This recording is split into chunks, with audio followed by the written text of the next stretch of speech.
Craig. This is where MAGA comes to talk. Welcome. If you're new, you will love this channel, I promise you. And a lot has happened, man. I tell you, this whole business with Elon yesterday with President Trump has gotten just nutso. And of course, that's going to be the main topic on the program today because it's so insane what happened. I mean, who would have thought something like that was even possible to happen? Completely unpredictable. And hopefully it gets resolved soon.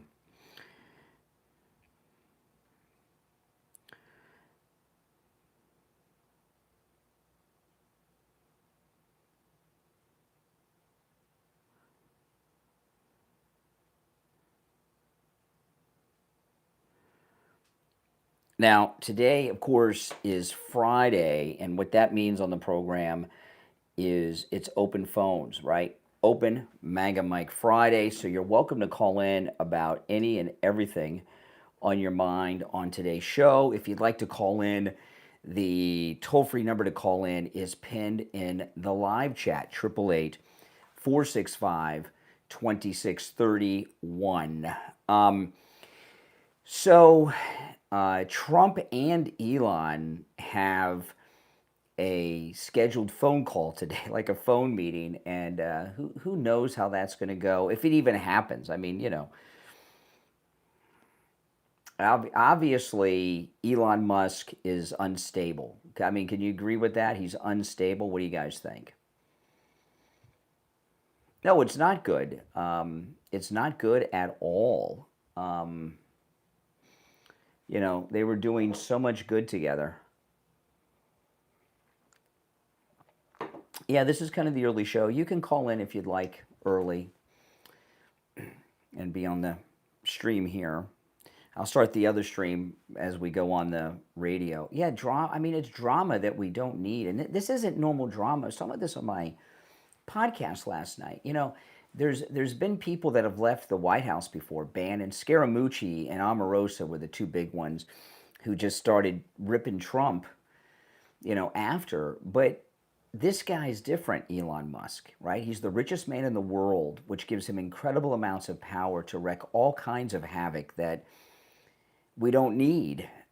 Plus, he launches rockets into space, and if he's unstable, should he have that ability? He owns completely outright the largest media platform ever in the history of humanity with X. I mean, he is a very, very powerful guy. And a lot of bad things could come out of crossing him. It's true. There's no getting around it. Let's be honest with ourselves. It's not good. It's not good.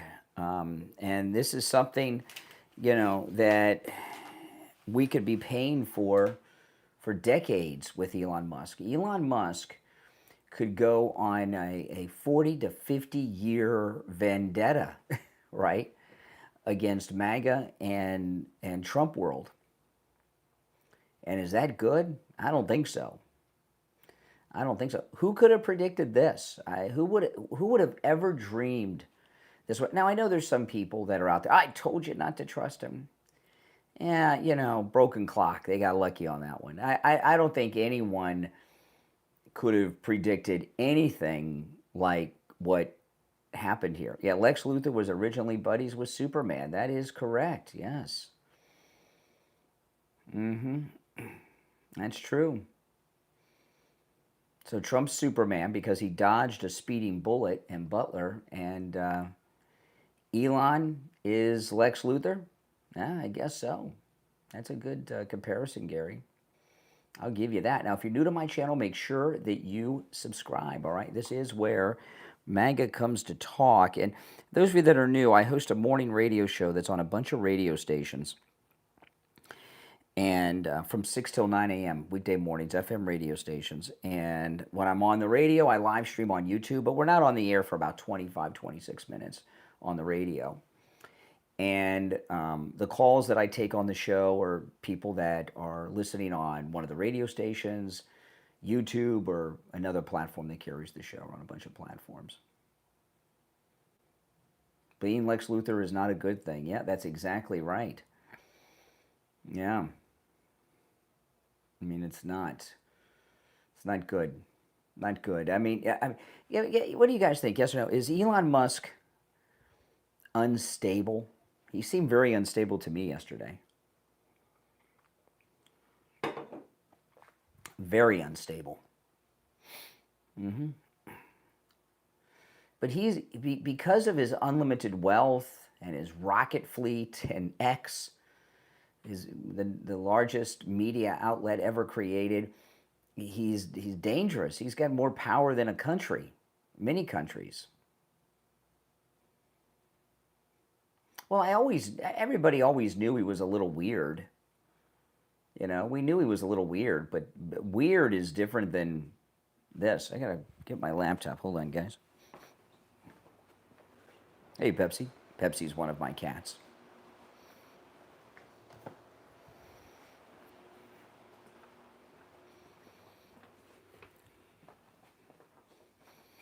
Because there's definitely a problem with mental stability, and when you're the richest man in the world, how can anybody reach out to help you and intervene? It's like impossible, right?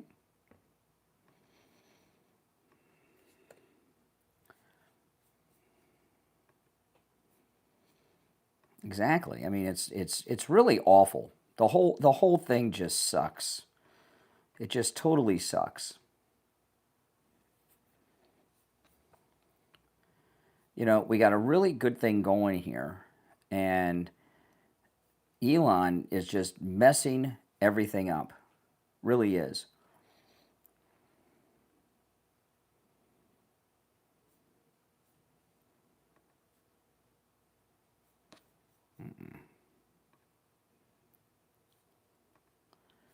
Let's see. There we go. If you're new to the program, make sure, Trump is always right, by the way. Make sure you subscribe if you are new to the program.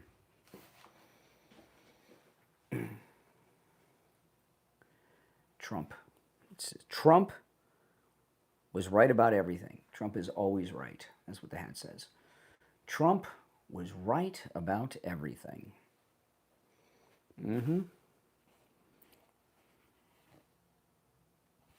That's a nice one. Got the 45, 47 on it.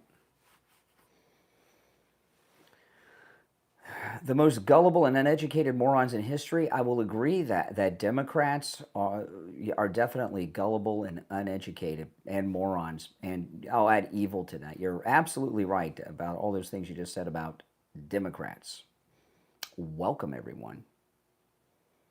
Welcome, welcome.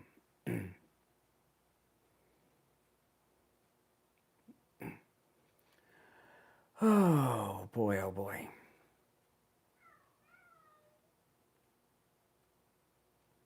This, you guys can't see it. I'm looking because I'm setting up the green screen. This green on the cap, it works on the green screen. So everything on the green screen you can see there. Oh, that's my daughter's cat, Haku. You know, I see a lot of people are repeating what Bannon said. Let me. He's on our. We have a big screened-in back porch Florida room. I'll go let him in.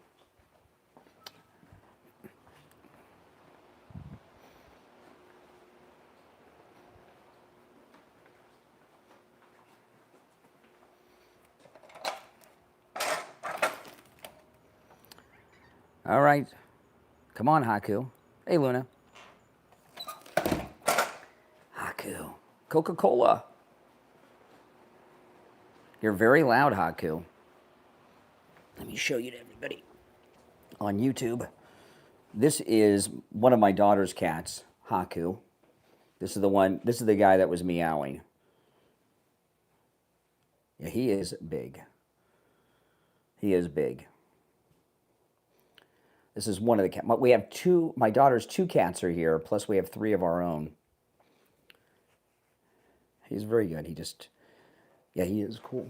Oop. You're going to knock down the green screen with your tail, buddy. Yeah, he's a California kitty, but he's adjusted to Florida life pretty well, I must say. Yeah, he's huge. I mean, this cat, Haku, he's got muscles, man. He looks like he works out. I've never seen a cat, he's like got muscles.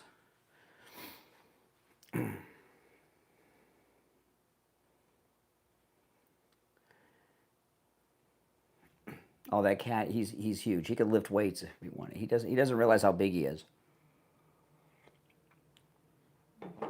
He's got biceps.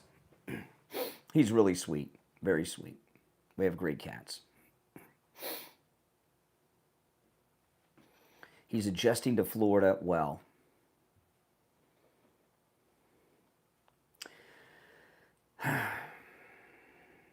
And my daughter's other cat that's here, she flew them back from California. That cat grew up here, so she's back home where she started. Yep, Haku. It's from some Japanese anime. It might be a video game. I'm not sure where they got the name from. I'm not sure if it was a video game or Japanese anime. I don't remember. I forgot. The character on something, Haku. Welcome, everyone. Yeah, you know, this situation with Elon, it may be over, it may not be over. I mean, he's not stable. He's not stable. And when I go live, by the way, those of you that are new, I do take calls. We'll be live in about 20 minutes or so on the radio, but you can call in on Friday's show. It's open phones. It's called Open MAGA Mike Friday. You can call in about anything and everything on your minds. But I'm going to, when I come on at 6, in about 20 minutes, I'll explain my thoughts on everything with Elon. But he's not stable. And, you know, when you get older, this is just something, I think, you know, because I'm 54, right? And you don't really have a lot of you have friends, but you don't have close friends you're hanging out with all the time, like Trump and Elon, because there's so much going on in life. And Trump doesn't have time for all this crap. Oh, childless? No. That's my daughter's cat.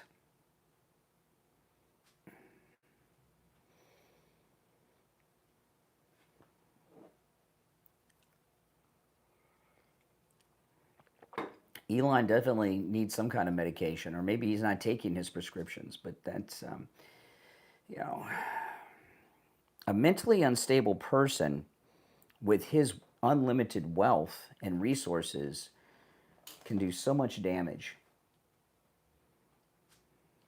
So much damage. You know. But Trump explained it, and I think he had the best explanation for the entire Elon situation, without a doubt. Welcome, everyone. Welcome. Again, if you're new, make sure you subscribe, and if you want to call in on the live stream, the number is pinned in the live chat. It's toll free.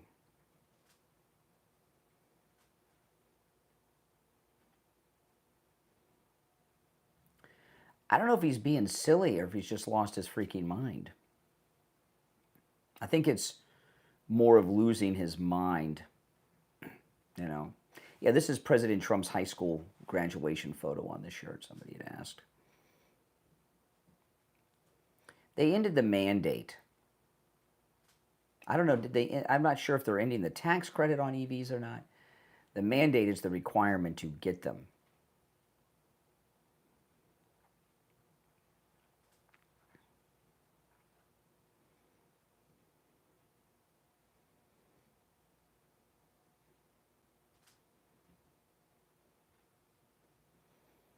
You know, a lot of people say, oh, I never trusted Elon. You know, there's a lot of people who want to take, I was always right. No one could have predicted this. No one had any idea something like this would happen. No one. I don't care what anybody says, okay? There's a lot of broken clock, I was right, self-congratulations going on. Who could have predicted that Elon Musk would have a total mental break from reality yesterday?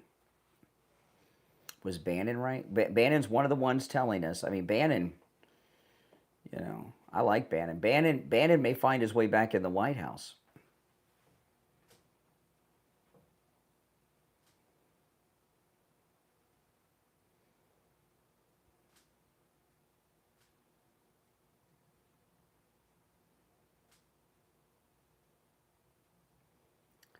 No, Trump didn't seem worried at all. I mean, I'm sure he's not happy about it, but he's not worried. But he's definitely not stable.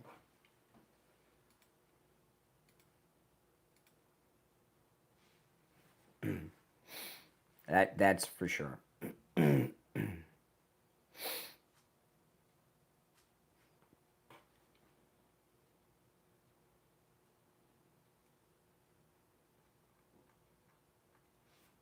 Not stable at all.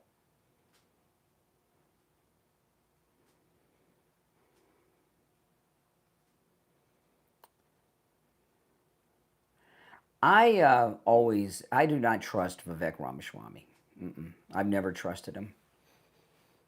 I've never trusted him. But the reason he's out at the White House is because of the ego. He's another billionaire,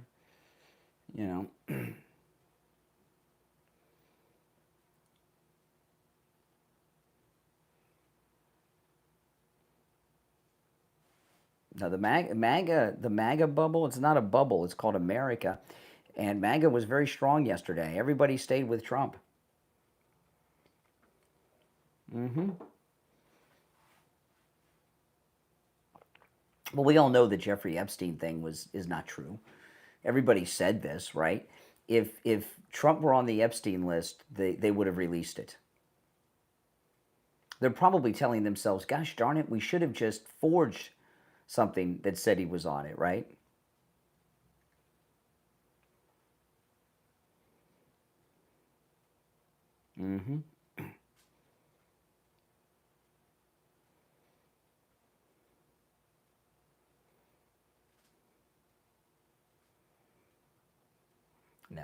No one could have predicted this. This is too nuts. Too nuts.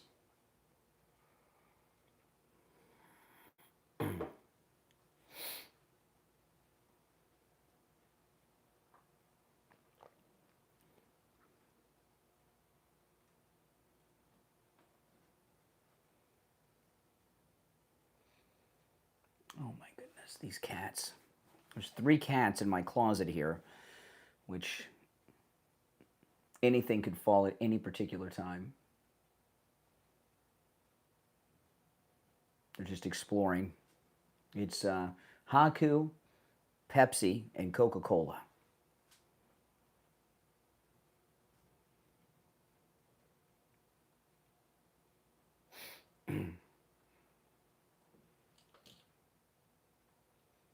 Hey, Haku. What you doing, man? What's up, buddy? They're having a ball.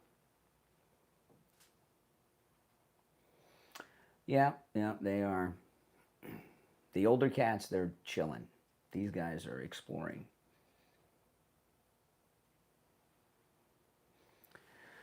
Well, let's just hope it's over, right? Let's just hope it's over. Things are going so perfectly with Trump in the first term, or the first part of the second term. All right, Haku.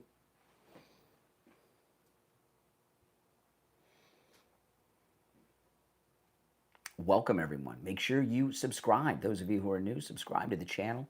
You'll be glad you did.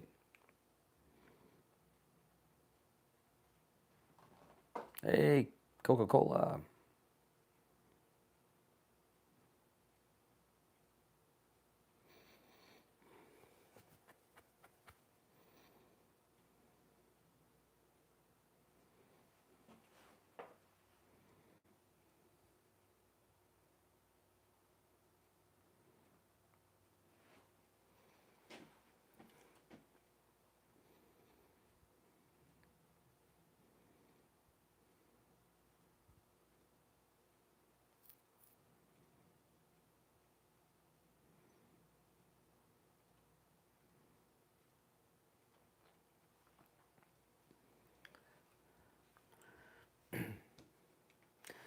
Cats are much easier to take care of than dogs. You know, our last dog passed away a few months ago. She was 16-ish.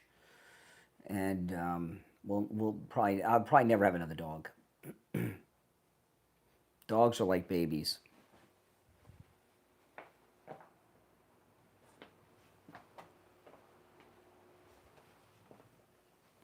Too much work, dogs. Cats take care of themselves. Yeah.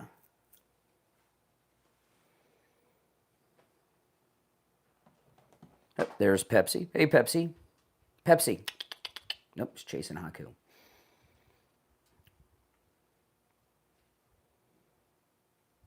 Nice language, Nathan. I mean, do you have to use profanity, man? What's that about?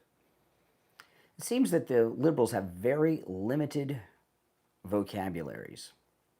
Pepsi, come here. This is Pepsi. Pepsi and Coca-Cola are from the same litter. They're just over a year old.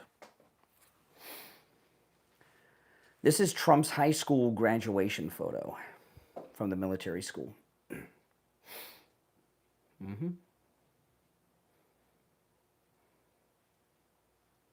Yeah, Pepsi and Coca-Cola.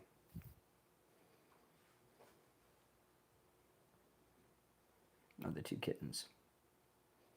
I'm unstable. Wow.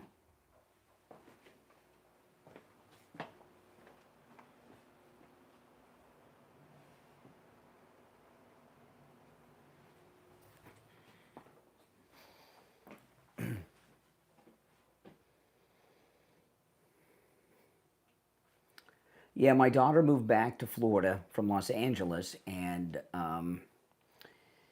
so we're watching her cats until she gets settled in. This is his high school graduation. West Point is like a college.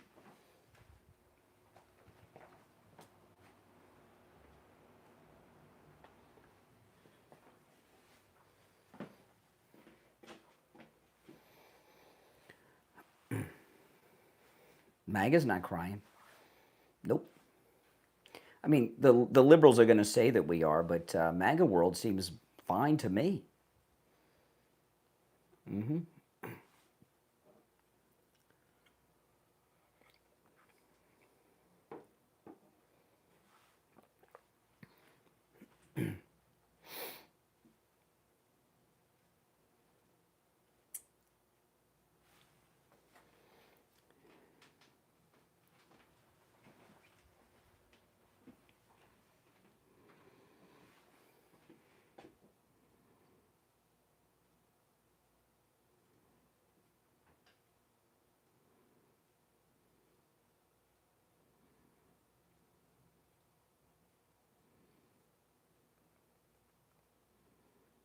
Damn. Okay.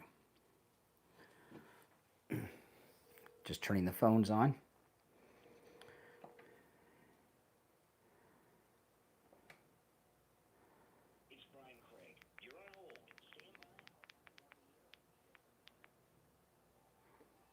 Oh, okay.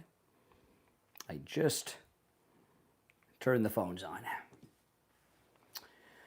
Sometimes I'll go on the air and forget to turn the phones on. I've been on the air and done 2 hours, close to 3 hours, and I didn't turn the phones on. Crazy. It happens.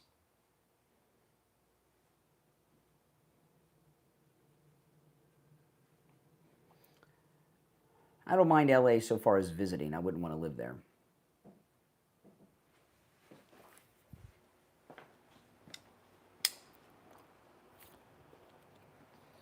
Hold on. Let's see.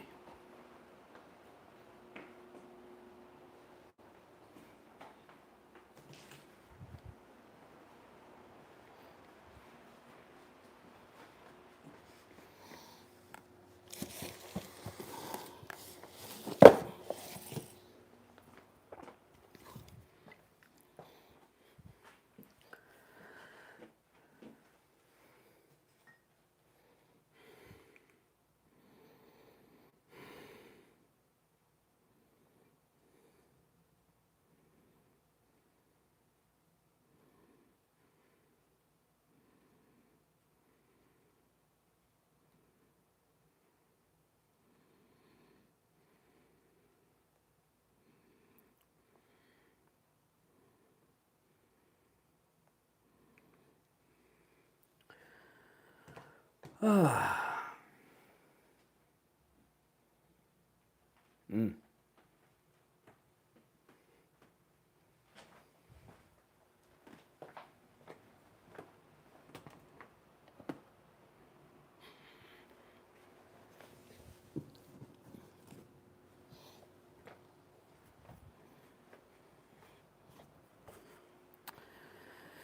right. We'll be live in a few minutes. About 8 minutes, we'll be live on the air. Why would you impeach Trump? I don't get that. Making America great again is a impeachable offense now?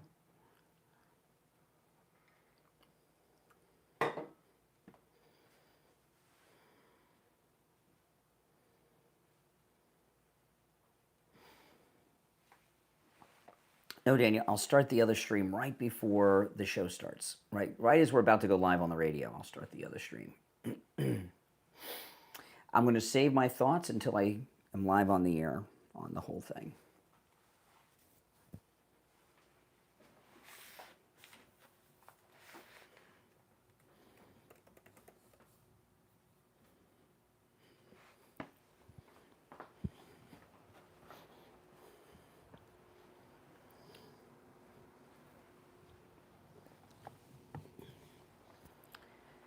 Okay, that works.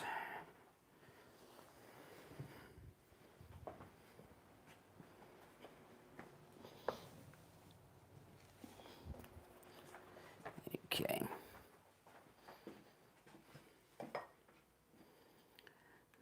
Yeah, I'm just waiting to hear from Mike at the radio station. He'll text me and give me the exact time. The exact time depends on what commercials are in the top of the hour break.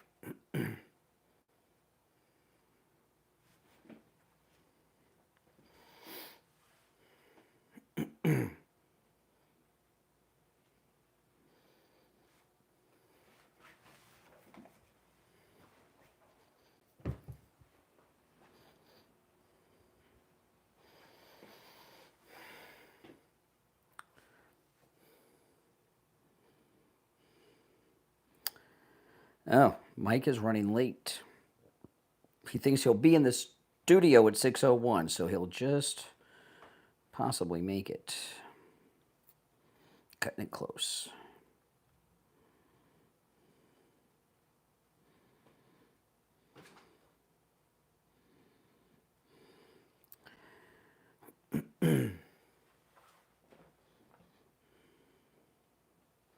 He said he'll be there at 6:01. So the radio station is when there's no one there is automated. So the top of the hour break will automatically start. So we should come on if he's going to be. He says thinks he'll be there at 6:01. So if he's in the studio at 6:01, we'll come on the air pretty much on time. When I'm at the radio studio, it's no problem because I'm there, I can just hit it. But since I'm at my studio, can't do that.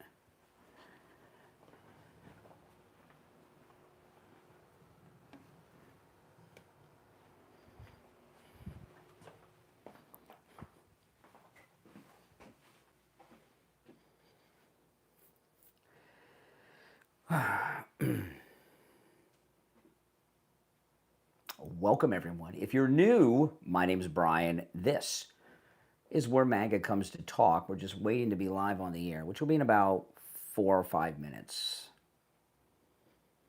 Hopefully, if things go well. If not, maybe a little longer.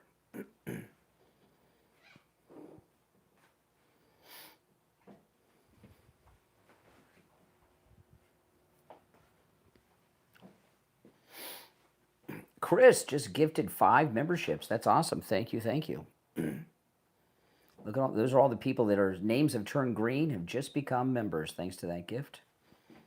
That's really awesome. Chris Hogan just gifted 5 memberships.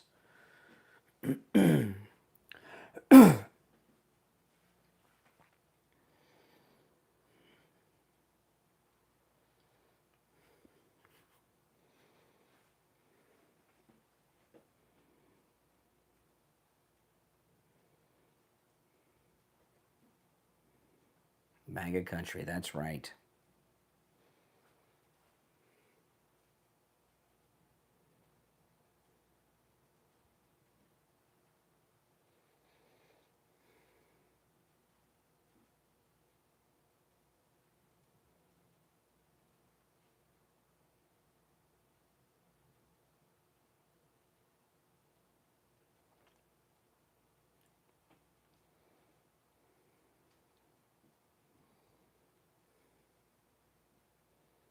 Another beautiful day in America. That is correct.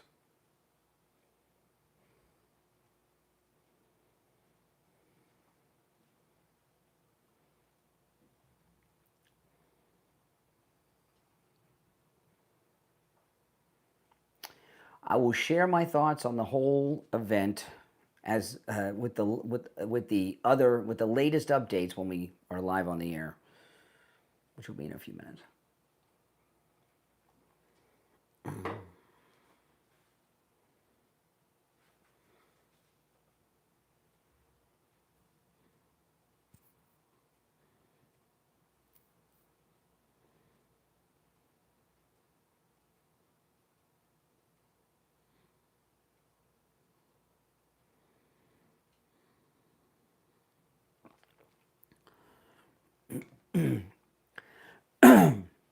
Yeah, if you want to call in live when we take calls, the number is pinned in the live chat.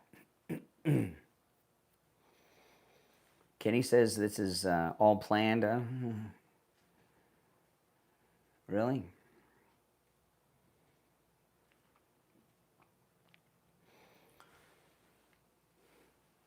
This might get whatever Epstein files have not been released, though.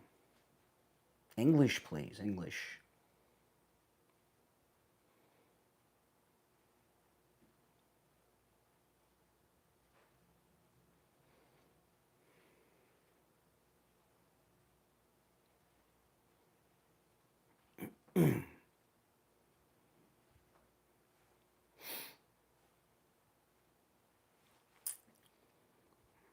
Okay.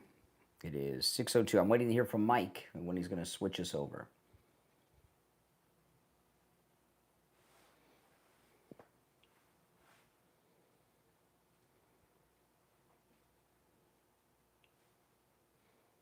He had a mental break. There's no doubt about that.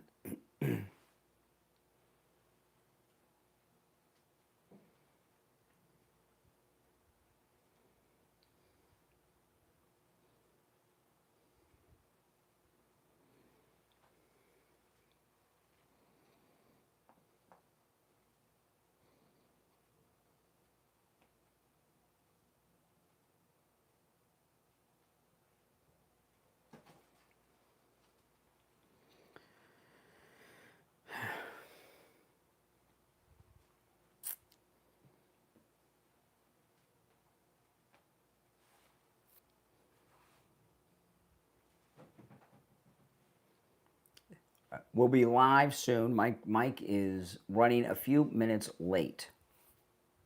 Oh, he said jump on when I'm ready. We're going to do that now, Mike.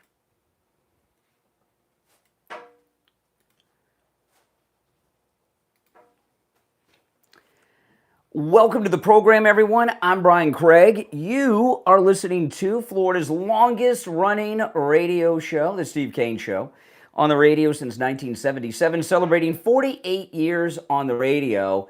And obviously, we got a lot to talk about today. Yesterday was one of the most shocking news days in really since 9/11. I'm trying to think, when has there been a news story as shocking as yesterday since 9/11? In fact, this Elon Musk meltdown that happened towards our great President Trump, the last time I've seen people watching the media nationwide, really worldwide like that, was the O.J. Simpson chase in L.A. with Al Callins and that white Ford Bronco.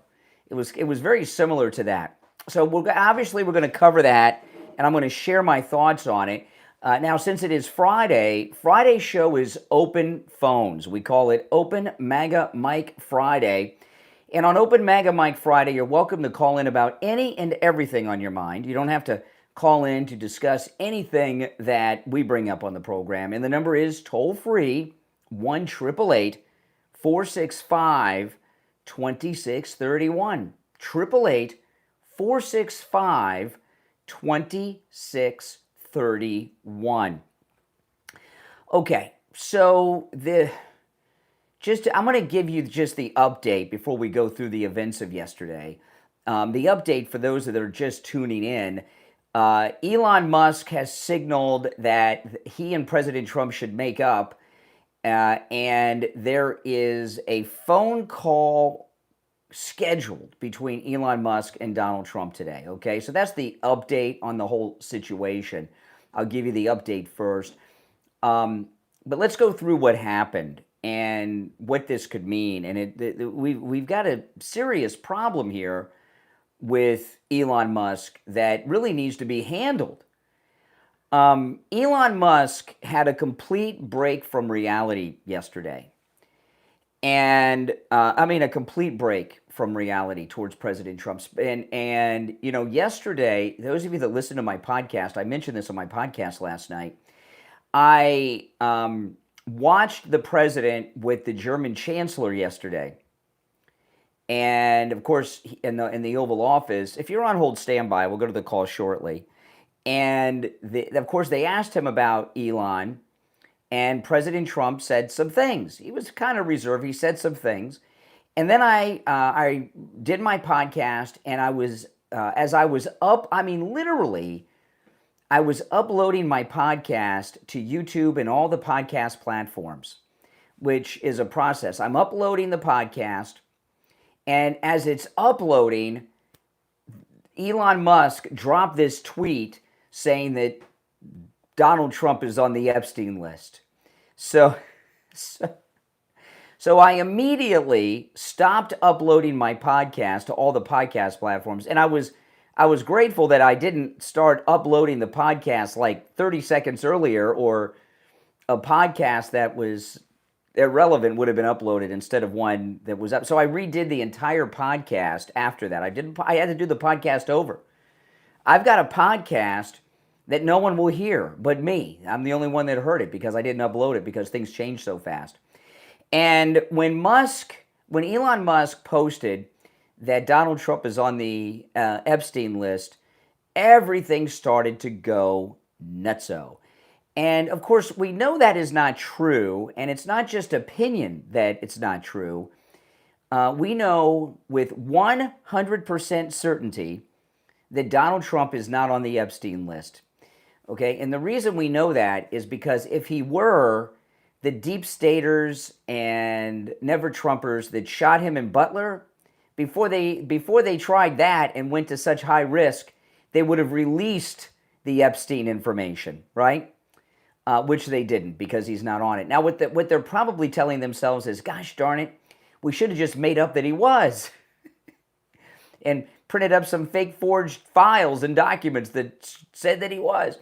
But they would have released that information. They were so desperate to stop President Trump from getting the nomination with everything they did the last 4 years. So we know with 100% certainty, everyone knows that he's not on the list because of that alone. But things started to go nutso at that point. And there were 3 people who gave the best analysis of the entire conflict. President Trump himself in the Oval Office with the German Chancellor, Kayleigh McEnany on the 5, and Jesse Waters on the 5. And Jesse Waters, he says, that's how guys are. Guys get into fights, and then the next day they're friends. That's true. Kayleigh McEnany said that, you've got the richest man in the world, and you've got the most powerful man in the world. This was bound to happen, and McEnany said, the only way for this to work out is for the richest man in the world to bow down to the most powerful man in the world, and that's just not going to happen. That's where the conflict comes. But President Trump, when he was with the German Chancellor, he not only said it best what was going on with Elon. Now, of course, when President Trump was talking with the German Chancellor, that's before Elon Musk said that he was on the Epstein list, okay? But he said, President Trump said this. He said, people, they're here and then they leave and they wake up the next day and they're not in the Oval Office, and it's big letdown. See, Elon Musk, in many ways, was like a co-president. He wasn't co-president, but he was almost like one. And President Trump gave Elon Musk access that very few people, if any people, have gotten that aren't married, related, or at the top cabinet positions of a president. He didn't just have Elon in the cabinet meetings and in the Oval Office. He had him on Air Force One on every flight he took. He was staying with him at Mar-a-Lago. But he was also, Elon Musk was in the Situation Room with military actions and such, and very classified things going on with President Trump. This is access that no one has had. And he only had it for the 130 days because the law only allows this 130-day thing. And so President Trump was right. In a way that I would explain, and this is not the best analogy to make, okay? And I probably shouldn't use this one, but I'm going to. If what happened with Elon Musk yesterday was a complete break from reality, and it would be very similar to this. Someone is on imagine this. Someone is on a 130-day cocaine binge. They're doing cocaine nonstop for 130 days. And then on the 131st day and 2nd and 133rd day and 135th day, they're cut off. They wake up and then boom, we're on day 136, which yesterday was either 135 or 36, and he's been out of the White House a few days. He doesn't have that cocaine. He has a complete freak out because he needs his drugs. And Elon's drug was being the co-president in his mind, being in the Situation Room, standing next to the president behind the Resolute desk, being there in cabinet meetings, taking a position of prominence, speaking as if he were a cabinet member, being in the Situation Room with classified discussions about very important things, and he didn't have his fix anymore. And he was going through hardcore withdrawal. And this may not be over. And President Trump said this has happened to other people. Indeed, it has. And we'll talk about that as the morning goes on. If you're on hold, stand by. I've got more to say about this, and we will take your calls. But I am going to do my best to take the break on time each and every time. It's break time on today's program. So it's time for break number 1 of this Friday edition. Now remember, it is open phones, open MAGA mic Friday, meaning you can call in about any and everything on your mind. You do not have to talk about anything that I bring up or Steve brings up. You can bring up anything you want on Open MAGA Mic Friday, although I'm sure you all have a lot of opinions on the Elon Musk breakdown yesterday. Our number is toll-free, no matter where you're listening, 888-465-2631. 888-465-2631. My name's Brian Craig. We'll take our first break of this Friday and be right back. Welcome, everyone. Yes, if you'd like to call in, the number is pinned in the chat. But you understand what I mean? I don't know if that's the best analogy, but it's like someone that's been on a big cocaine bender and then boom, they're cut off. And they've gone cold turkey, and they start to freak out. It was kind of like that. Unless, I don't know, do any of you have a better analogy? That's the best one I could think of.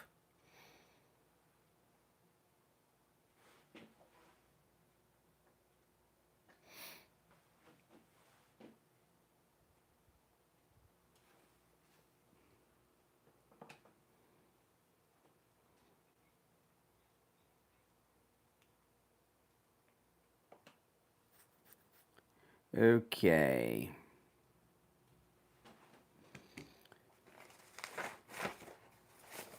Mike also tells me what live commercials I've got to do. Yeah, if you're on hold, you hang in there. We will go to the phones.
We'll be back in about 2 minutes.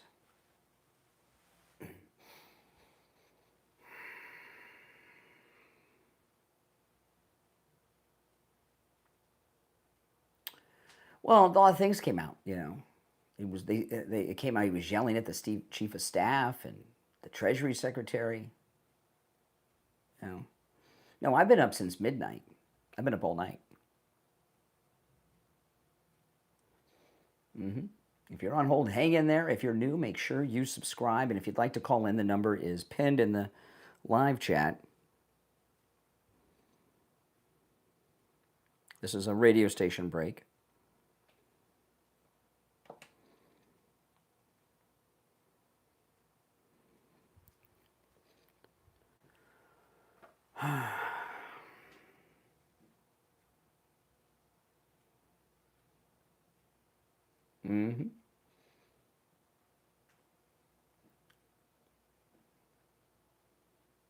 No, it's totally insane what happened. Just completely insane. I'll go to the phones when we get back. And I'll share my thoughts as I'm talking to the callers and as the show goes on beyond that. About 1 minute, we'll be back.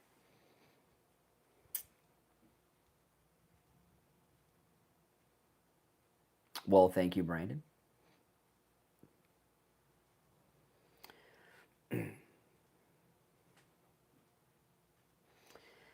Well, Elon was saying some pretty crazy stuff. I mean, he was not lucid.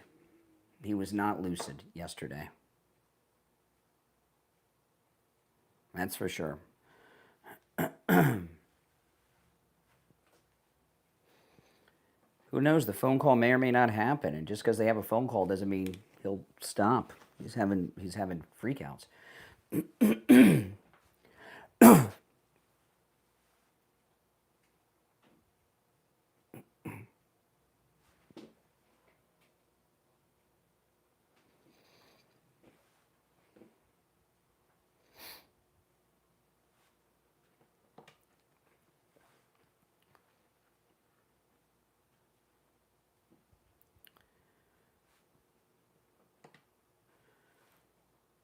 We are back on this Open MAGA Mike Friday, Open Phones. I am Brian Craig. It's the Steve Kane Show, Florida's longest running radio show. Although the big story today is Elon Musk's break from reality. I'm going to go right to the phones and share the rest of my thoughts as I'm talking to you callers and as the show progresses. But let's go, all right? You're on the air. What's your name? Where are you calling from? Good morning, Brian. It's Jeff from Maine. Hey, Jeff. What's up? I can hear you. I'm sorry. You got to pick up the phone. You're on your speaker. Oh, yeah, go ahead. What's on your mind, Jeff? Listen, Elon Musk is to serve at the president's will, what he wants, and to bring in his ideas, and he was doing a great job. Everyone knows that. He uncovered mass amounts of fraud, but he serves the president, and him not being a true American or American, by birth, I don't think he gets that. And for him to go off on President Trump the way he did was almost childish. I think it was. I think he had a mental break from reality, is what I think happened. I do too. There's no other way to describe it.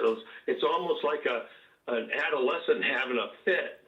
Like these, very good points, Jeff. And, some of these other people that have left, like Omarosa and Scaramucci in the first term, were out there all over the place doing interviews, trashing Trump. That was different.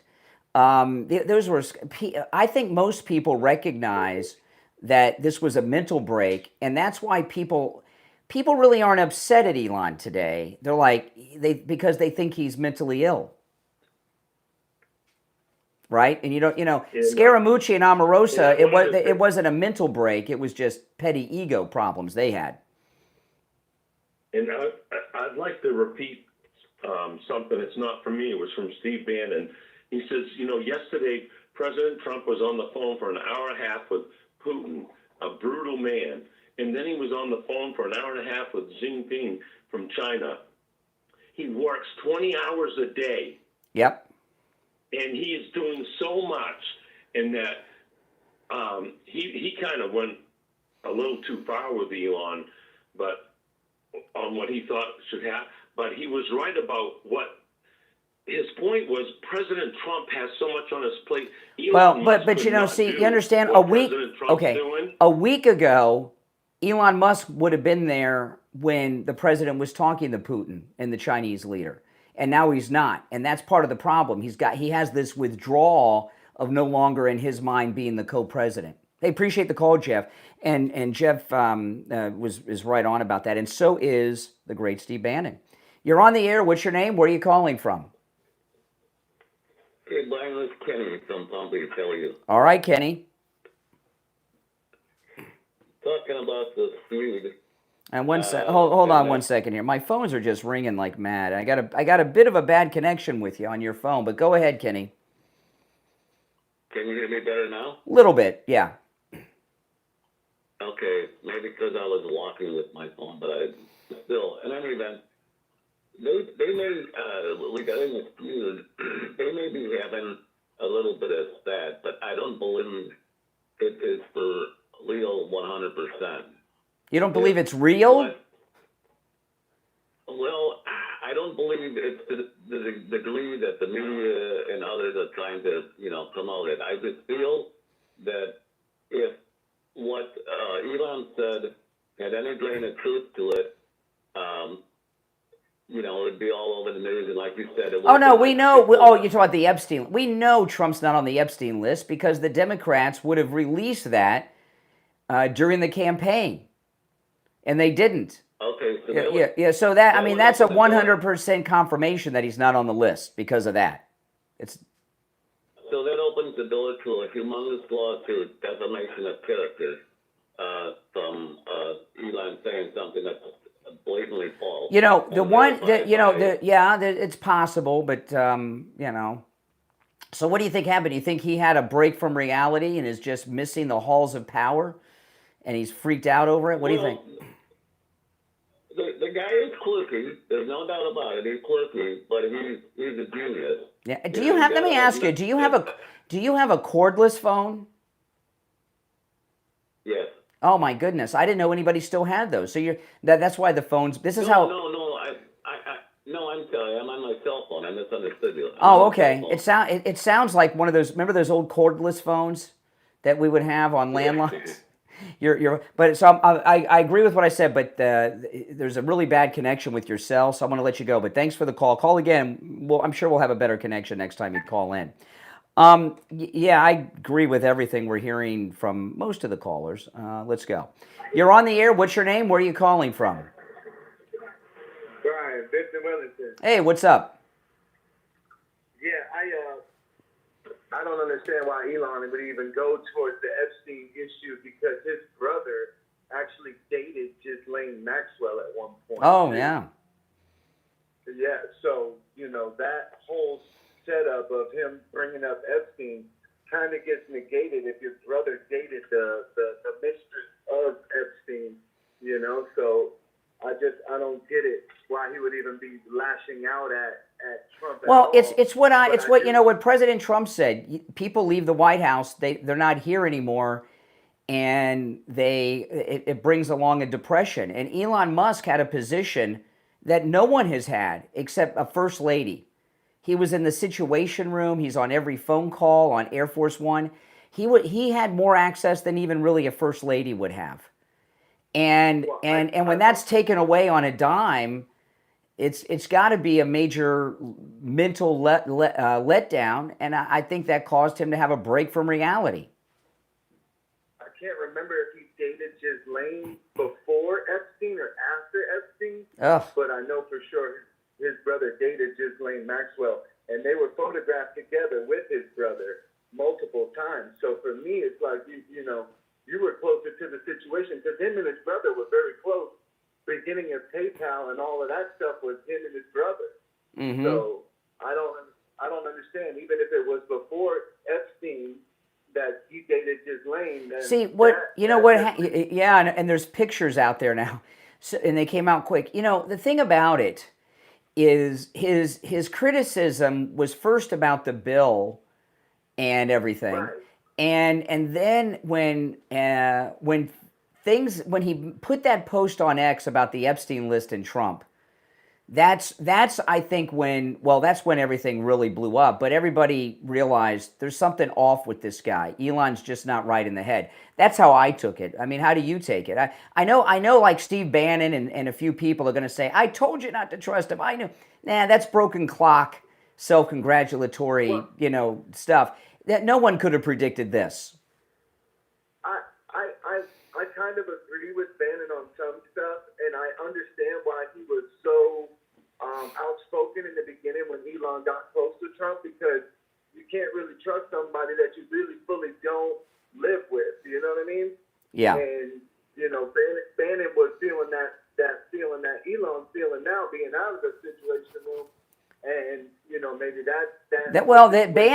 that's why Bannon's been so critical of Elon the whole time, is because he was in a similar situation. He was a senior advisor in the first administration and there was a high profile firing. And and if you noticed, when this heated up, all of a sudden Bannon's pro everything. He's even pro everything in the big beautiful bill. Bannon's trying to get back in the White House. He was auditioning to get back in the White House yesterday. It was obvious.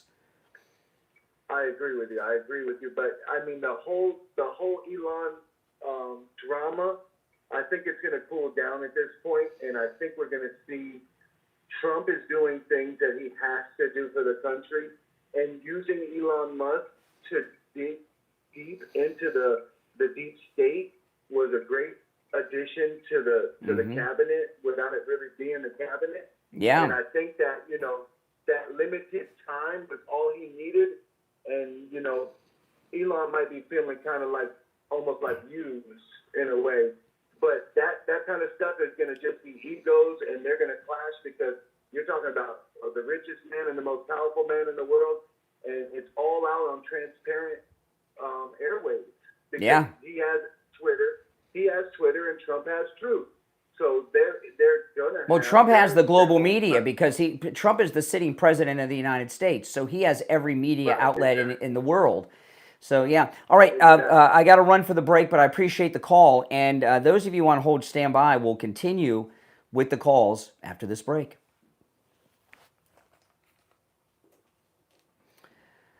Now, I want to tell you guys. One of the sponsors of today's program is this great Father's Day book, The Flower Story. It's written by a father about his daughter and a father-daughter relationship. It is available for free. If you have Kindle Unlimited, you can get The Flower Story for free. And there is a link in the description of the video, a direct link to the book on Amazon. But it's available in regular Kindle, paperback, and hardcover as well. And there is time to order for Father's Day. And again, the link is in the description. The Flower Story, great book for Father's Day. And if you have Kindle Unlimited, make sure you download it. They're sponsoring today's program. So when you support our sponsors, you're supporting all of my content, and it's greatly appreciated, guys. Yeah, the link is in the description of the video to the book. Absolutely. And I thank you for your support, by the way, guys. Very much appreciated. If you're on hold, hang in there. If you'd like to call in, the number is pinned to the live chat, and it's toll-free.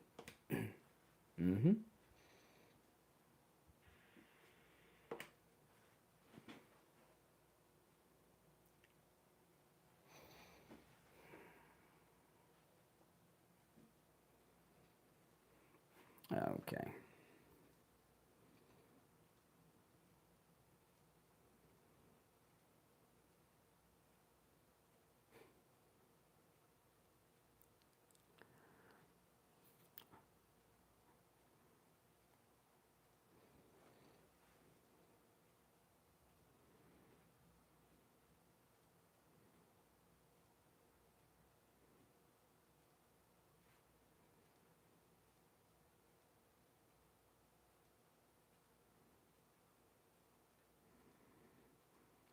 Okay.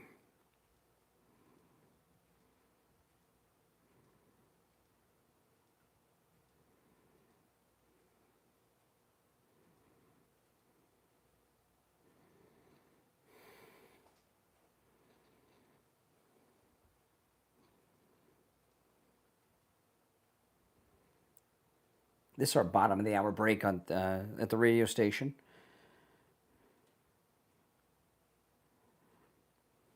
We'll be back in a couple of minutes.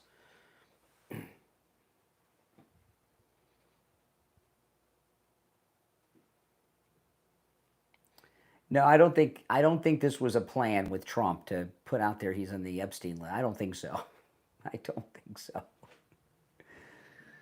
Yeah. Yeah, the Flowers story. They're sponsoring today's program, and the link to the book is in the description of the video. Again, it's free on Kindle Unlimited, so make sure you get the book. Also available in hardcover, paperback, and regular Kindle. It's a great Father's Day book. And they're sponsoring today's program.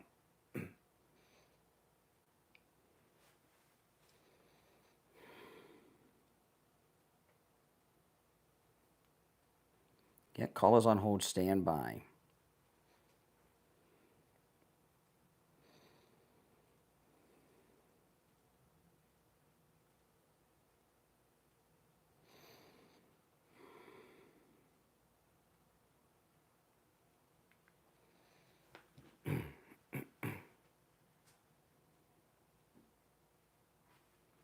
Yeah, Trump's got bigger fish to fry. This is not something that he has time for. Mm-mm.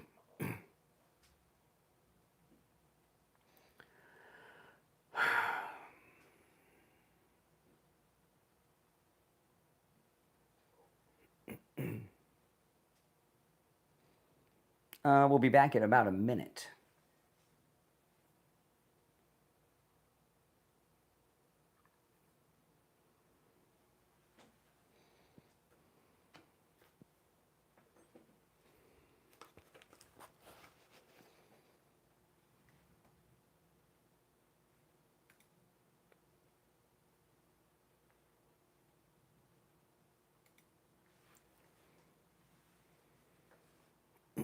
Stand by.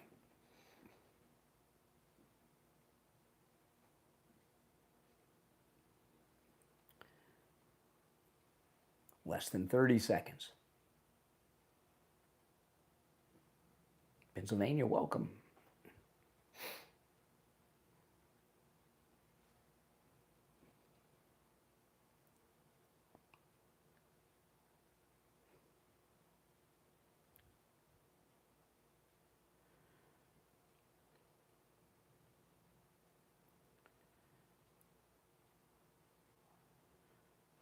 Welcome back, everyone. This is the Steve Kane Show, Florida's longest running radio show. I'm Brian Craig. Of course, we're talking about the biggest story, this mental break that Elon Musk had yesterday, and it is Open Phones on Friday, Open Mega Mic Friday.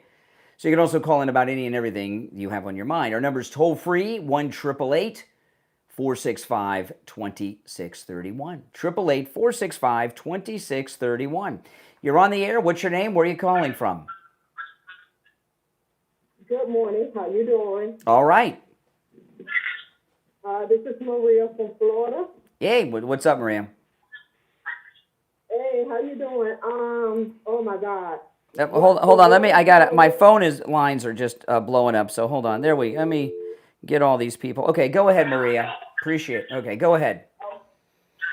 Okay, what is the world going on with Elon Musk? What is wrong with him? Well, it blew up yesterday. You know what's wrong with him? You know out of all of the explanations, I think the one that is the best is the president's, because President Trump is involved and knows the situation better, and he said it's withdrawals from not being beside him in the Oval Office anymore, and I think that's true. Yeah, I believe so too, because at the end of the day, I was really finna go, because I went on Truth Social yesterday and I was just posting. I was so angry with Eli. I said, are you kidding me? And then you trying to connect the president with Epstein? Are you crazy? Yeah.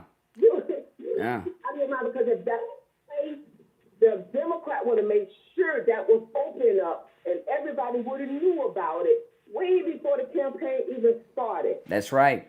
And so it's no way you can connect the president of the United States, Donald J. Trump, to that mess. And I just looking at social media, looking at some of these people, and you said it the other day, we have a lot of people claiming to be MAGA. I mean, you got a lot of people claiming to be on President Trump's side. Well, I found out yesterday that's just not true. That's just not true. It's a bunch of people that just joining in the campaign, through the electorate, and say, oh, I'm for Trump. No, you're not. No, you're not. You fake. And I called it out yesterday when I was looking at social media, and I said, you guys are so fake. Why won't you say what? Yeah, but we didn't. You're right. Hey, Marie, I appreciate the call. And there were not any defections, like big defections. Like we didn't smoke out any big fake MAGA yesterday, I noticed. All right, let's go. You're on the air. What's your name? Where are you calling from? Hey, Brian. This is I'm from Louisiana. Uh-huh. How you doing today, man? I'm doing all right. Look, I have 3 questions. I'm gonna make it 4. First of all, can I ask you one thing? You just asked me a question. About MAGA. Okay. MAGA. Okay. I believe in making America. I actually am mad. I don't know if you could. I want to make America great. Period. I don't care if it's again or not. I just want it to be great. Because I have children. Okay, hold on. My phones are just ringing on. Callers on hold, stand by. We're here till 9. Okay, so what's your question? All right. My first question is, before we hang up with each other,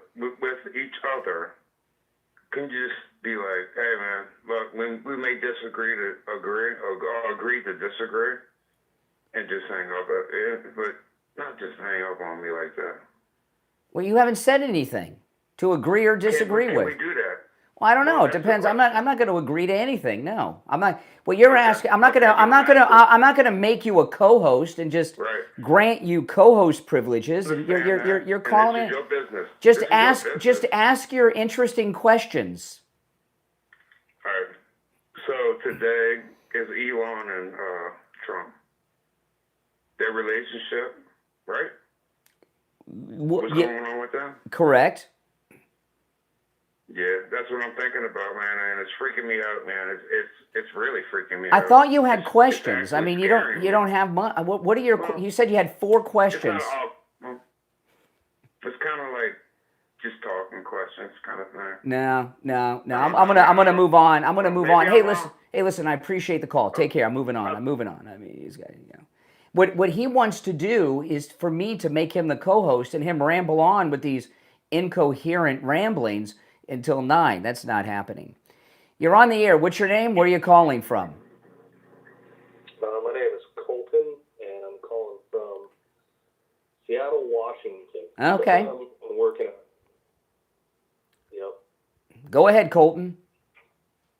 I'm just curious what you think about Elon saying that Trump is on the Epstein list. Well, I think a couple things. One, I think that we have 100% confirmation that that's not true. And how would you have 100% confirmation that that's not true? Okay. For the last 4 years in particular, it really heated up last year, the Democrats and the never-Trumpers, people like you, Democrats and never-Trumpers did everything they could to stop Trump from running to disqualify him from running, to try to turn the MAGA people against him. They arrested him multiple times on bogus charges. They got mugshots on him. They sued him. They convicted him. They shot him in Butler, Pennsylvania. They tried to do it again at his golf course at Trump National in Palm Beach. And if he were on the Epstein list or in the Epstein files, before they went to all that trouble, especially shooting him in Butler, they would have released the information. And the fact that they never did is a 100% confirmation that anyone with any lick of common sense, which I'm sure you would claim to have, would acknowledge, yeah, that makes sense. I didn't think about it that way. No, I definitely have thought about it that way, but why would they release something on him if it was... Well, the reason the Never Trump, why did the Never Trumpers shoot Trump in Butler?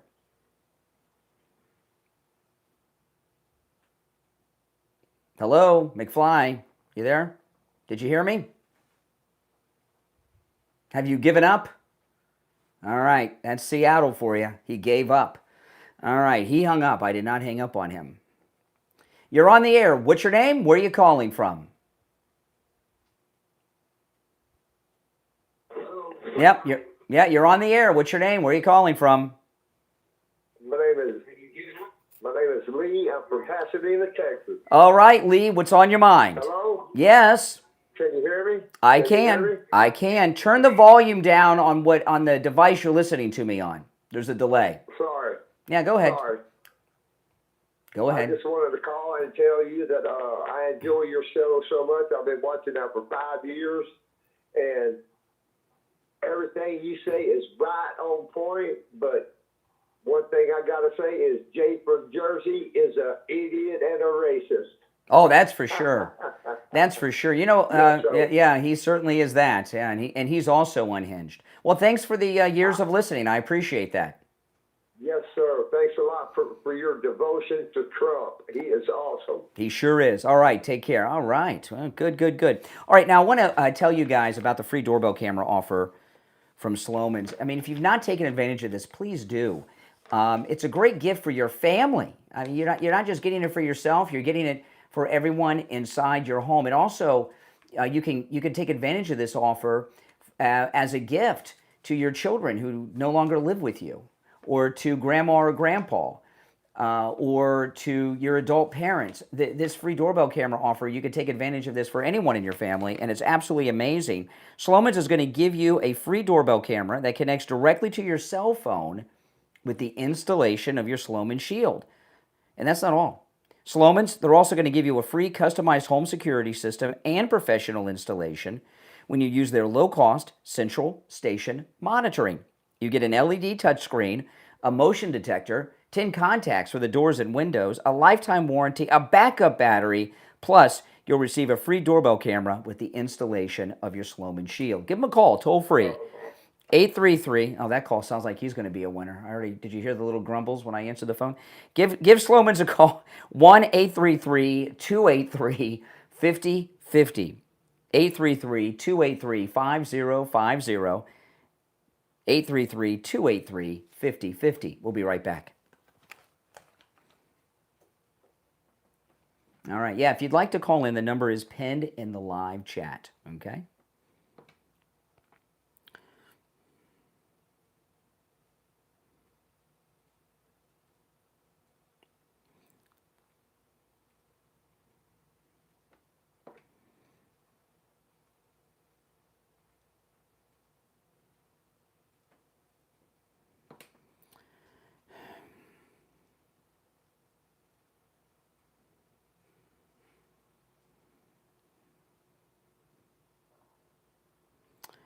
Okay. We'll be back in a couple of minutes. If you're on hold, hang in there, people.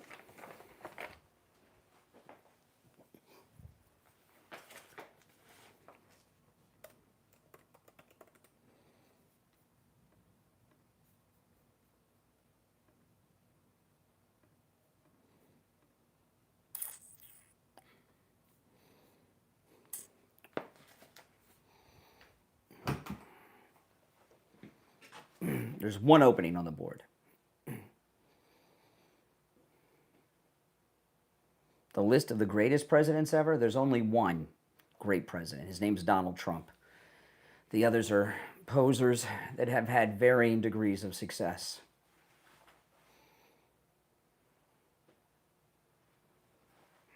Yeah, I've lost track which line he was on, but we'll get to him.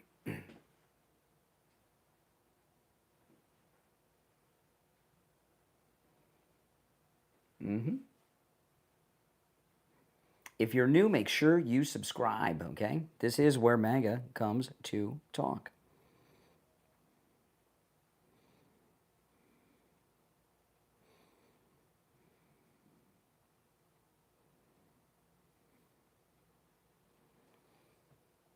About 2 minutes, we'll be back.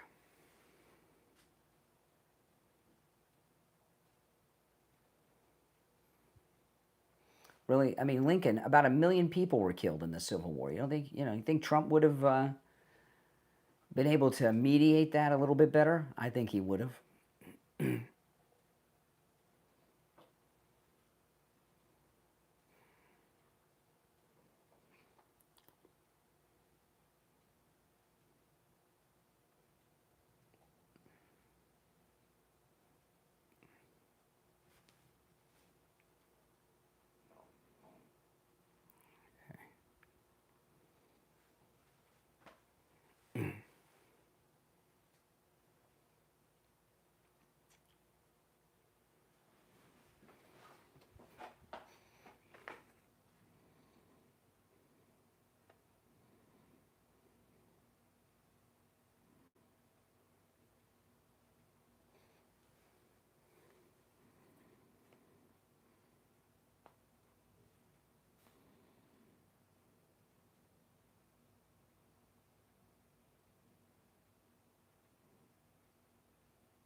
Less than a minute. We'll be back. If you're on hold, hang in there. I'm going to go right to the phones when we get back.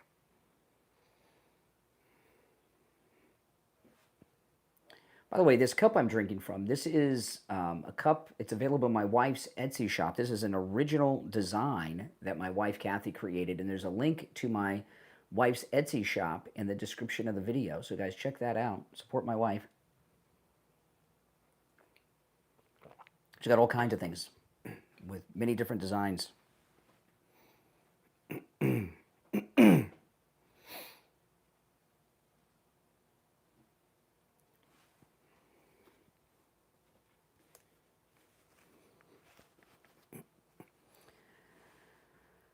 We're back. I'm Brian. It's the Steve Kane Show. Of course, we're talking about the big breakdown of Elon Musk yesterday towards the greatest president ever, Donald Trump. There's one opening on our board at 1-888-465-2631. You're on the air. What's your name? Where are you calling from? Yeah, Renee from Harlem. Hey, Renee. Yeah, what's up? Listen, I want to give a shout out to Jay from Jersey. Even when we disagree, I agree with him the most. In fact, he's the only one on your program that I don't have a problem with. Oh, okay, yes. You guys bond by your hatred of Whitey, so I get that. Just for your information, stupid, you're not white, you're red. Okay. Okay. All right. If you were white, you'd be dead. Okay. Okay. The Bible hates your gut, Esau. God hates you. It is open phones today, open MAGA Mike Friday. So. It ain't up to me. Yes, is that all? What? Huh? I got a lot to say. No. But you're so busy interrupting. No, I'm waiting. I'm listening. If you were white, you'd be dead. Huh? Okay, you're red. That's why they call you a redneck. A redneck? I'm a redneck? Yes, you're a redneck. That's what they call you, isn't it? No, I've not been called a redneck before. You've never been called a redneck. Just now. That's amazing.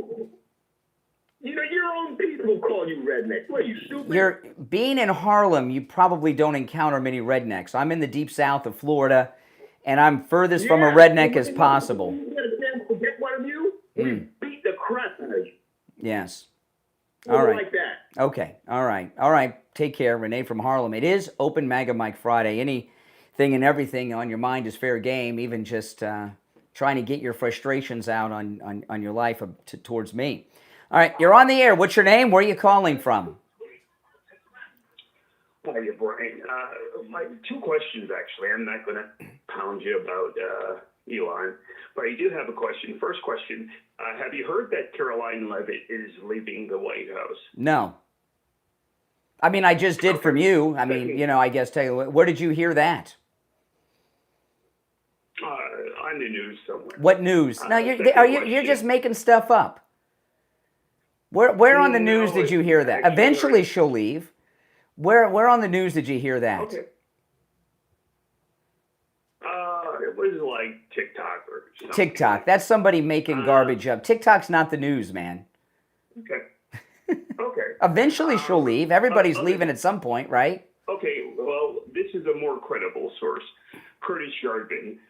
According to Curtis Yardman, I'm sure you're familiar with him, he's suggesting that Elon Musk is going to locate this young lady that made the allegations against Trump. That's another. I don't know who that person is you're talking about, but you don't know who Curtis Yardman is. I have no idea. You don't. Curtis Yardman. No. You can say the name. I've never heard the name before. Seriously? No, Curtis Yarvin? Never heard of him. Curtis Yardman is one of the biggest conservative commentators there. Seriously? Never heard of You him. could pick up the phone and call Donald Trump right now. Oh, okay. He could pick up he's close friends with J.D. Vance. Oh, okay. He and Elon Musk are very close friends. They're like besties. Well, I guess, what did he say? Well, according to Curtis Yardman, Elon Musk is going to locate the young lady that made the allegations against Trump. If he's talking that way, he's no friend with Trump, JD, or the Trump family. He's a liar. I had that. You've said two things, both of them just completely made up by people. I told. Excuse me, I'm speaking. I'm speaking. I told the last caller what I'm going to tell you, but maybe you didn't hear it. We know with 100% certainty that Donald Trump is not on the Epstein list. We know. It's 100% certain he's not. You agree with that? Okay. Well, do I? He's innocent until proven guilty. I'm not going to. No. Listen, if he was on the Epstein list, don't you think the Never Trumpers would have released that before they took the high-risk move of shooting him? Point with that. I think I make a good point. Okay, on that point. This guy, he just makes stuff up. He says he heard them. He's the guy that called in yesterday. I'm from Elise Stefanik's district. Remember that? You're on the air. What's your name? Where are you calling from? Hey, I'm calling from Seattle again. This is listen, Colt. It's one call per show, but since you're new, Colt, I'll give you a break. I appreciate it. Yeah, the call dropped, so that's why I was just calling you back. So basically, I just wanted to say I understand. Just picking up where we left off, I understand your point that the Democrats would have. Or the thought process is the Democrats would have released this information on Trump if he was on the Epstein list. But why would the Biden administration release it if they're too on the list? You don't have to release the whole list. You don't have to release the whole list. Why do you not? Let me ask you a question. I'm very interested because we've never talked before. What's your beef with Trump? What's your beef with Trump? I don't have. I voted for Trump. I think Trump was the best out of the options. I'm just starting to look at the preponderance of evidence. I think it's interesting that he hired. I think it's interesting that he hired Pam Bondi, who was the attorney general in Florida that gave Epstein the sweetheart deal. That's not true. That's not true. That is not true. That is not true. That's a liberal urban legend. That was with the guy that was attorney general. That was with the prosecutor that handled the case, not her. She wasn't overseeing the case. She was giving, he was given a deal by somebody else, not Pam Bondi. She had nothing to do with that case. It was Alexander Acosta, because he hired Alexander Acosta. But she was not handling the case. That's just not true. I believe you. Another thing I think is interesting is that he hired Alan Dershowitz. And she wasn't even Attorney General then. Alan Dershowitz, excuse me. Alan, what's your beef with Alan Dershowitz? Do you not like Jews? Oh, I don't have a problem with Jews. I'm Jewish. Then what? Well, that doesn't mean you don't have a problem with Jews. Alan Dershowitz, Alan Dershowitz is one of the most probably is the most famous living attorney in America, and So why would you not hire him? I just think that there's a lot of connections to Epstein, and I think that who would the global banksters and CIA? The global bankers. See, back to the Jews. You may be a Jew, but if you are, you're a self-hating Jew. Hey, Colt, appreciate the call. Call me again sometime, but not again today. Let me see, what time is it? Do I have time for more calls? Let me look at the clock here. Hold on. I do. All right, let's go. You're on the air. What's your name? Where are you calling from? Hey, it's Rabbi David. Hello. Hey, Rabbi. How you doing? Okay. Just wanted to mention with the Elon Trump thing, I think the real headline here is, and all the stations should cover it, even the liberal stations, is that Trump doesn't give out favors even to friends. That's the headline. That's true. Okay, that all along everyone said, oh, he's going to give Elon his buddy. All the liberal stations were carrying on about what he's going to do for his buddy. And in Trump's mind, it doesn't matter if you're my best friend. I'm not going to do you first. It's America first. And I think Elon isn't in that mindset as strong as Trump is. And he thought that, my buddy's going to give me everything. And his on the spectrum mind, because he is a little bit on the spectrum, just lost it because he thought he's not being loved by his friend. But his friend, Trump, loves America first. In fact, I think it's a mix of what you said as well as what what I was talking about. That he's going through. Like yesterday was a big day. President Trump had that long conversation with the president of China and Putin. Last Thursday, Elon would have been a part of that conversation, and he wasn't. And he's got withdrawals from being. In his mind, he was the co-president, and he's going through withdrawals from that too. Even though he's the richest man in the world. And it's a mix of that and what you said, Rabbi. I agree. Right. Let me ask. But since I got you on the line, I mean, I'd like to hear your thoughts, Rabbi, about this god awful jihadi attack on the Jews in Boulder, including one being a Holocaust survivor. And I mean, this is anti-Semitism is at its highest level in this country in my lifetime. Yeah, I'm actually going to be out there speaking at the end of June in Boulder, of all places, and I think we are witnessing either something that was that's there all along. The Jews in general should never be surprised that there's anti-Semitism. The Spanish Inquisition, the Holocaust, the pogroms. I mean, every generation we think, oh look, we're everybody loves us, but it doesn't take very much to scratch the surface. And but Rabbi, listen, I was talking to Renee from Harlem. He hates white people, but what we have is almost an industry of anti-Semitism. And what I'm seeing is much like this is like the rise of the Nazis in Germany in the 30s. This is very dangerous, and if it's not stopped, is the beginning of the worst that the Jews have faced since the end of the Second World War, in my opinion, because this anti-Semitism has just been embedded through the universities into so many millions of young people, on top of the Muslims they bring in here. It's very interesting you say that. It's interesting you say that because it's young people, 100%, and when you see other demonstrations, it's old people. Yes. They whoever's doing this, a kind of deep state in and of itself. Yeah. Rabbi, I've got 5 seconds, but I appreciate the call. Take care. I'm up against the top of the hour. My pleasure. All right, take care. Take care. He's on his way to Colorado. We'll be right back. All right. If you're new, we're on the radio, on a bunch of radio stations. And these breaks are radio station breaks. This is our top of the hour break for our radio stations. If you're on hold, hang in there. If you'd like to call in, please do. The number's pinned in the live chat. And the callers, some of them are people watching on YouTube. Some of them are people listening on the radio and other platforms that carry the program.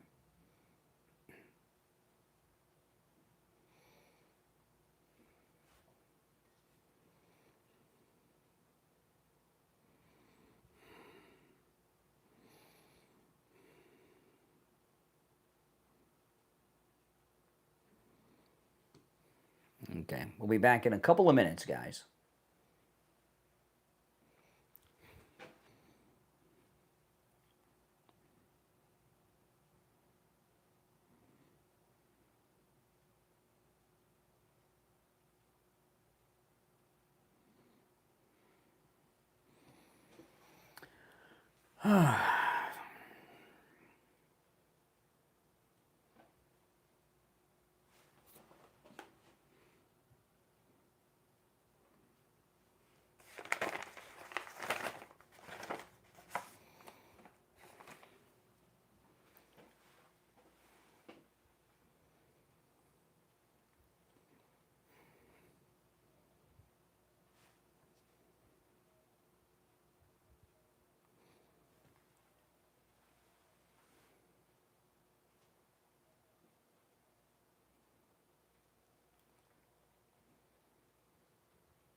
We'll be back shortly. If you're on hold, hang in there. I'm taking the calls in the order in which they were received, to the best of my ability to do that.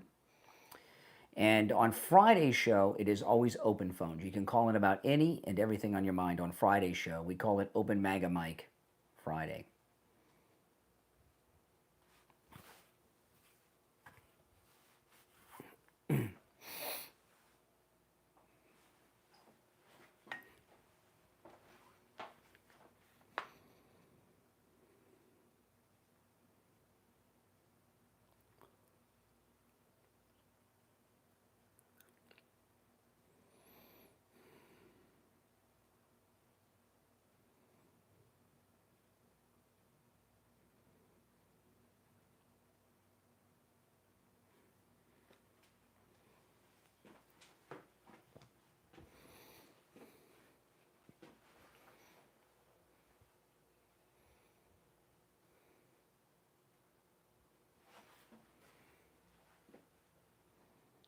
One minute, we'll be back.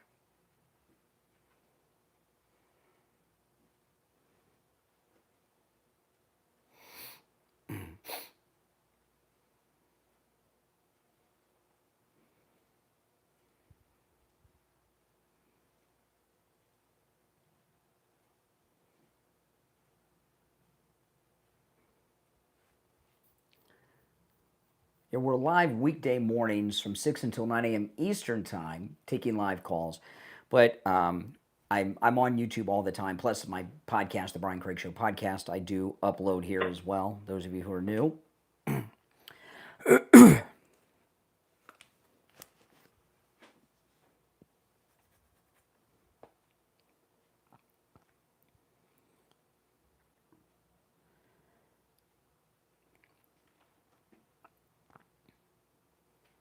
'Welcome back, everyone. Hour number 2 has begun. I'm Brian Craig. You're listening to Florida's longest running radio show, the Steve Kane Show, on the radio since 1977. Of course, we're talking about the mental break from reality that Elon Musk had, and I've shared some of my thoughts, but not too many. I'll share them maybe as the show goes on, but let's go back to the phones. I am taking the calls in the order in which they were received to the best of my ability. I lose track sometimes, but if you'd like to call in, the number is toll-free, 888-465-2631. And remember, it is open phones on Friday, right? Monday through Thursday, you got to call in about what we're talking about. On Friday, the show preps up to you guys.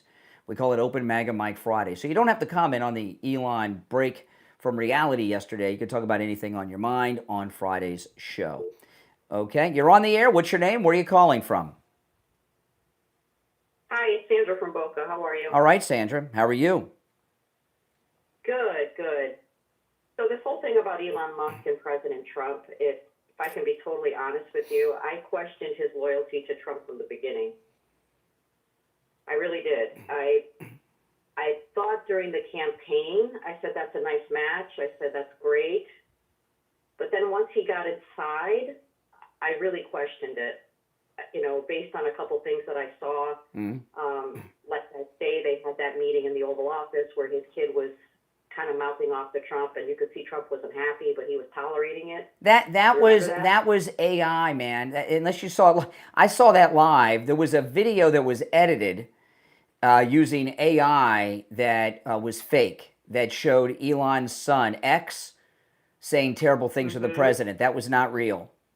That's AI. Well, that's good to know because I didn't know that. No, it's not. It was very good, wasn't it? I mean, don't feel bad. It was very convincing. I mean, this AI should be outlawed. I mean, yeah. And I watched the thing live, so the first time I saw it, I knew because I watched it live. But yeah, that was AI.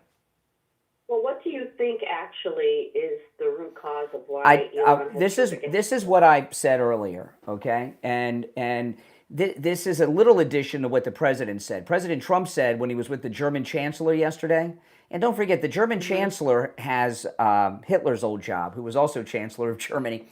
And I'll tell you about best friends. Benedict Arnold was one of General Washington's best friends, and he portrayed George Washington, okay? So these things happen. President Trump said, and this is from the first term, people leave the White House, and then they wake up the next day, and they're not in the Oval Office. Elon Musk had a position that no one has had with the President of the United States, including a First Lady. He was with President Trump every moment that he was awake. He was standing next to him behind the Resolute desk. He was taking the lead, and given this privilege by the president, in cabinet meetings, being treated higher than a cabinet member. And remember those live cabinet meetings? They were reporting to that, well, I've been speaking with Elon about this. The cabinet was reporting to him. Yesterday, before this blow-up, Mike Johnson said, I'm going to be calling Elon Musk right now, before this blow-up happened. Elon has been in the Situation Room with him every time he's gone in there. So what went wrong? Okay, this is what went wrong. It's a week ago today that he left the White House. He's having withdrawals. The way I described this in the first hour, and I know this is not the best analogy, but it's the best one I can think of. He had this special thing where he could be employed for 130 days. This is some government rule. What's happened to Elon is if someone were doing lines of cocaine all day, all night, 24 hours a day for 130 days, and then they wake up one day and they've been cut off from their cocaine. He had a break from reality over the withdrawal of not being the co-president. And he had a mental break from it. That's it. I mean, I think it's obvious. But here's the thing with Elon Musk. And he has a conference call today scheduled with the president. This is dangerous for a number of reasons. He's the richest man in the world. There's three things about him. This is not like when Scaramucci was pissed off and went on CNN and told Anderson Cooper what a jerk he thought Trump was, or Omarosa doing interviews when she got fired. He's the richest man in the world, and there's some things that he has that make him a danger. One, he launches rockets into outer space almost every day of the week, from Florida, Texas, and California.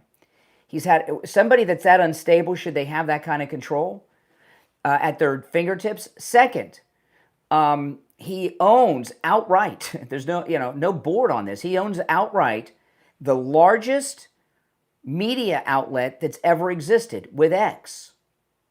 Okay? So between having rockets that can land anywhere in the world and having the media outlet he can do damage, he's the richest man in the world, not by a little bit either.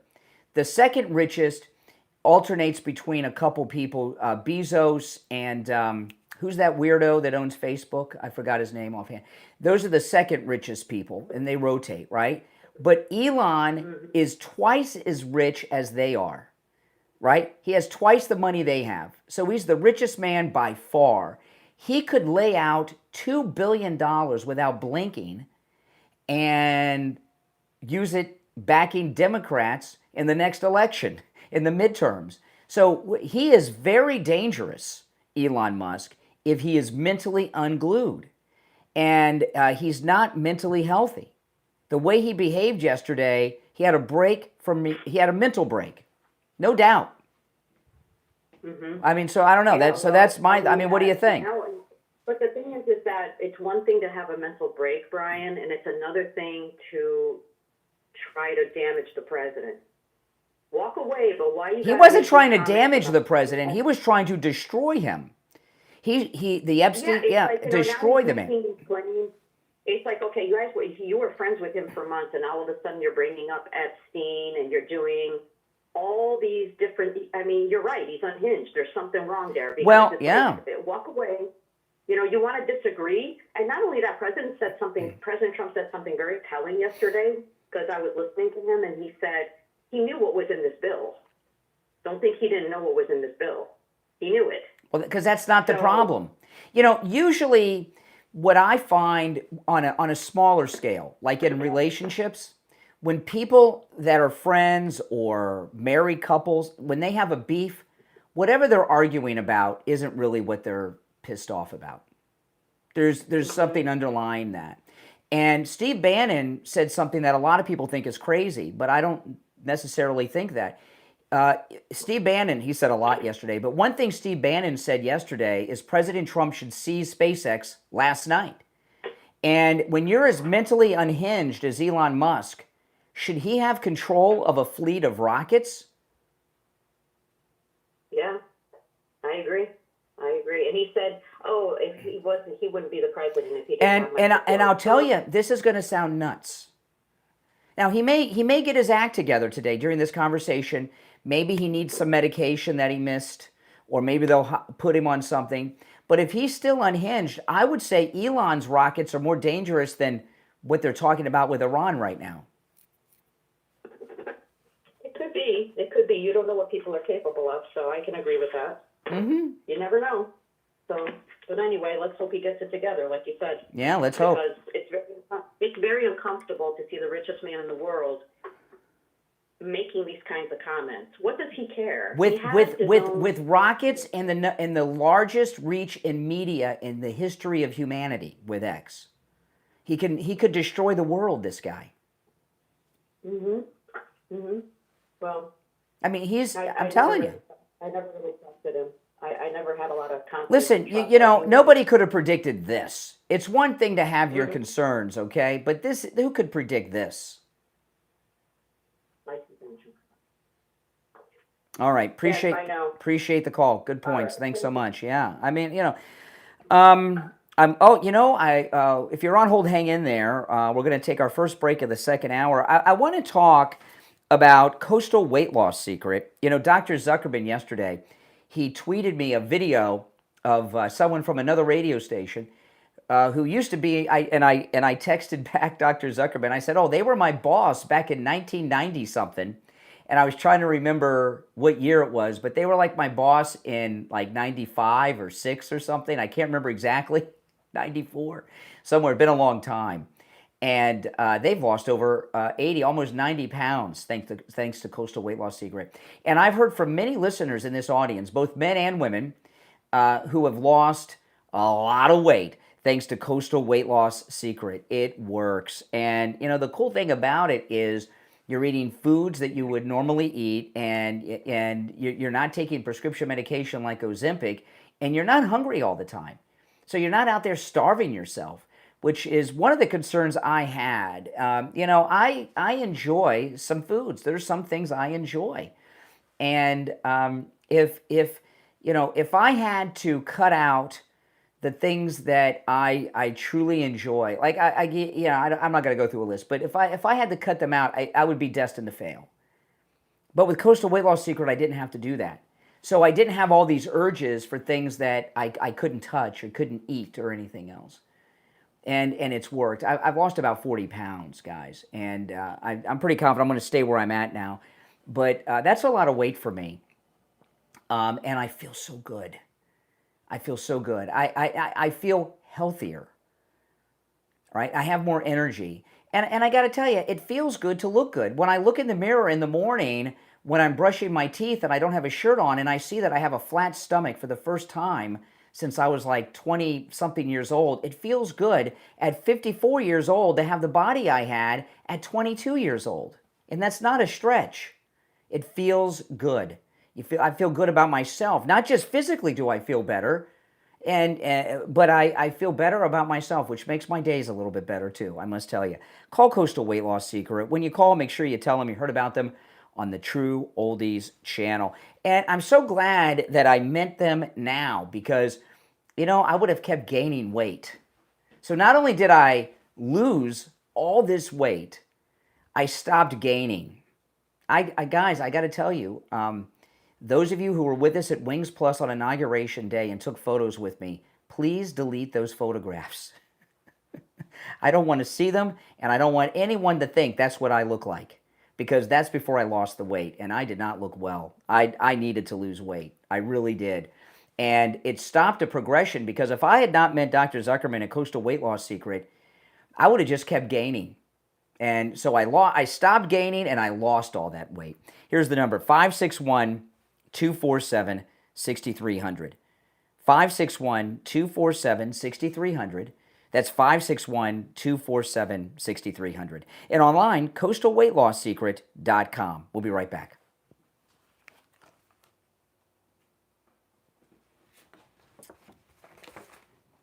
If you're on hold, hang in there. Every line on the board is full.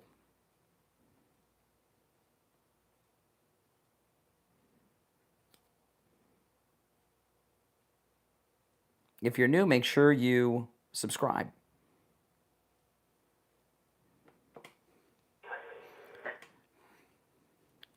No, I take that back. I added a bunch of lines, and I forgot about them, and they're lighting up now, too. Wow.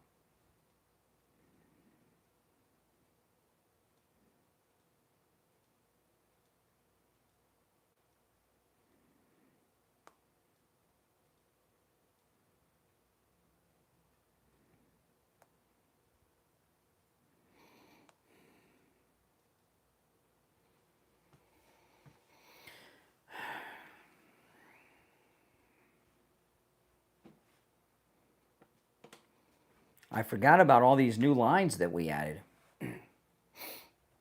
I have more lines in this studio than I have had at any studio I've ever worked at, and to see them fill up, thanks. I really appreciate the support, guys.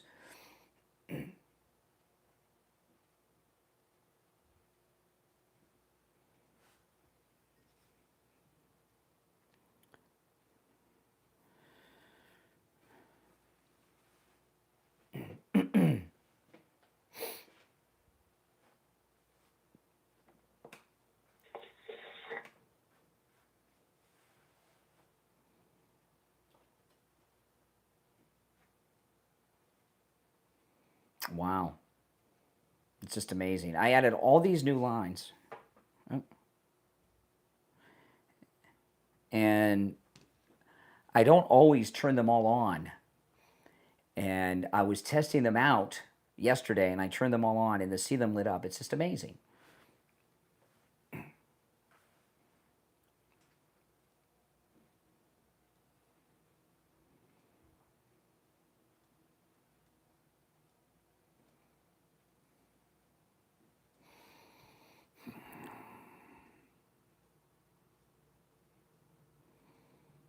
We'll be back shortly. If you're new to the program, make sure you subscribe. This is a radio station break.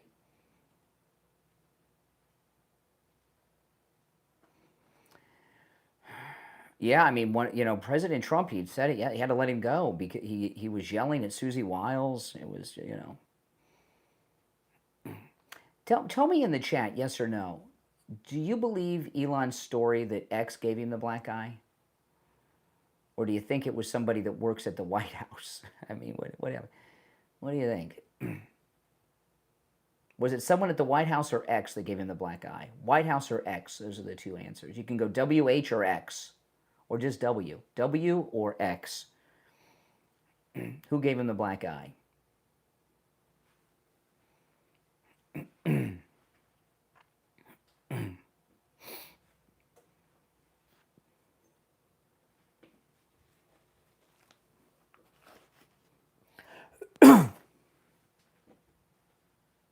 Someone said Stephen Miller.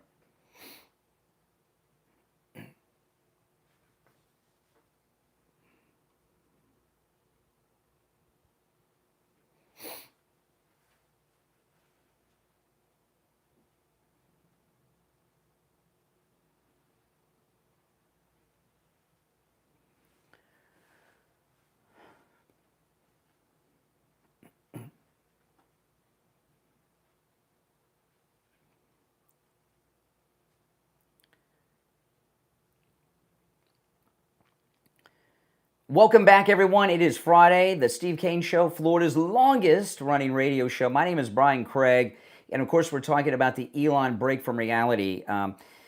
There's one opening on the board, and before we go to the phones, I just want to say this to you guys in the audience. I added a bunch of new lines to the studio, and in this studio, we have more phone lines than I have ever had at any studio I've worked out of. It's a lot. More than some of the national shows. There's only one opening on the board.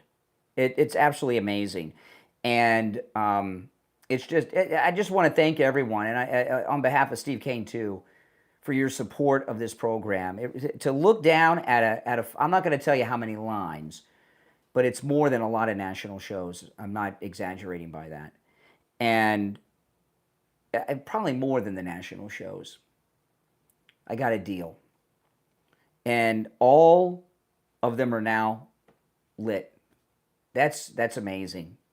I really appreciate your support, guys. I know Steve Kane does too. All right, let's go to the phones. You're on the air. What's your name? Where are you calling from? You're on the air.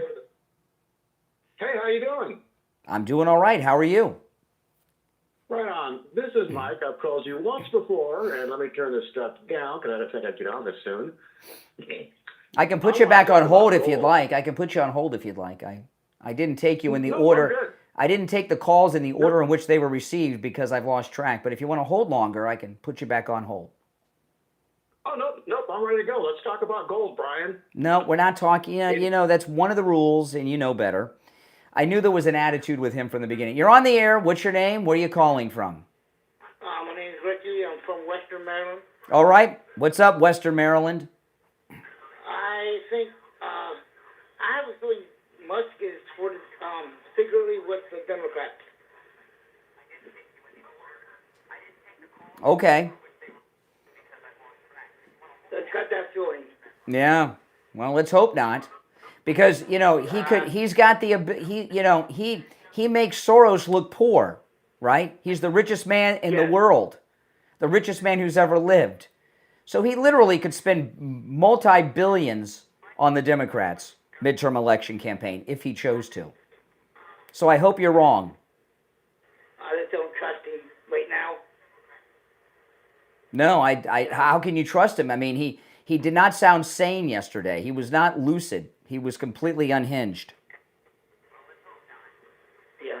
All right, appreciate the call from Western Massachusetts. You're on the air. What's your name? Where are you calling from? Good morning, Brian. This is Katina from Baltimore. Hey, Katina. Thank you for taking my call. I agree with you about his mental breakdown, Elon Musk's mental breakdown. I was wondering if it was ever going to happen because of his Asperger's syndrome. Mm-hmm. Yeah, I don't know too much about Asperger's. I mean, if anybody does it sound like he didn't take his meds or what? I mean, what would cause? Well, with all the pressure from the media, from the left, and just from his own businesses and his family, you know, he's involved with custody for X all the time. And the Asperger's, from what I've experienced, they're very focused on certain things. And when he was looking at the bill and saw that the DOGE cuts weren't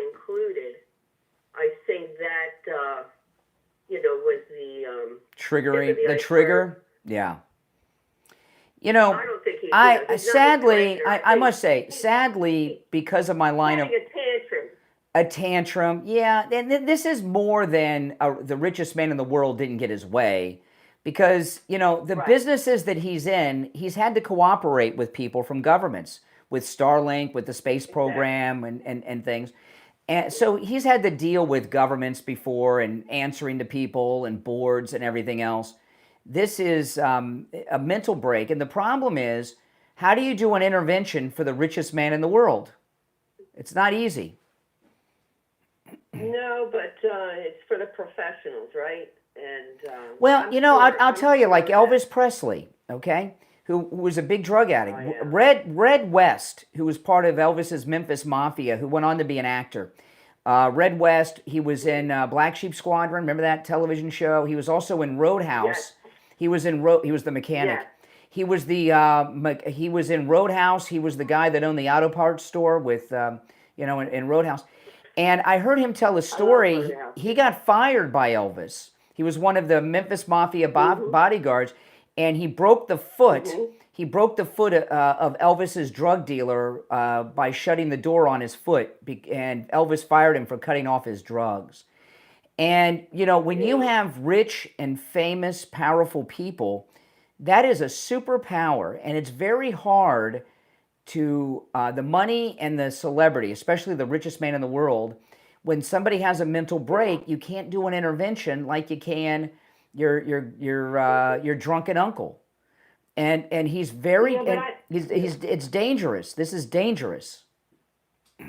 Yeah, but I think a lot of it. I think a lot of it rests on the Asperger's, and they're used to getting. He's used to getting his way, like you're saying, because he's rich and powerful. But with Asperger's, they are so focused on whatever they're doing, and it has to get done.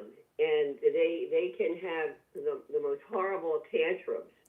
Well, how long could it last? Is this like a 48-hour thing, or could it last like 48 days? I mean, how long could this break, this tantrum last? Well, did he extend his hand to Trump, or was it Trump? There's he said on X, someone posted on X that Trump and Elon should make up, and he said you're right. And then we heard they've had this call scheduled today, but that call may not happen, and even if it does, it may not do anything. If Elon said that yes, then he's back in control. He's back in control. To control himself. Yeah.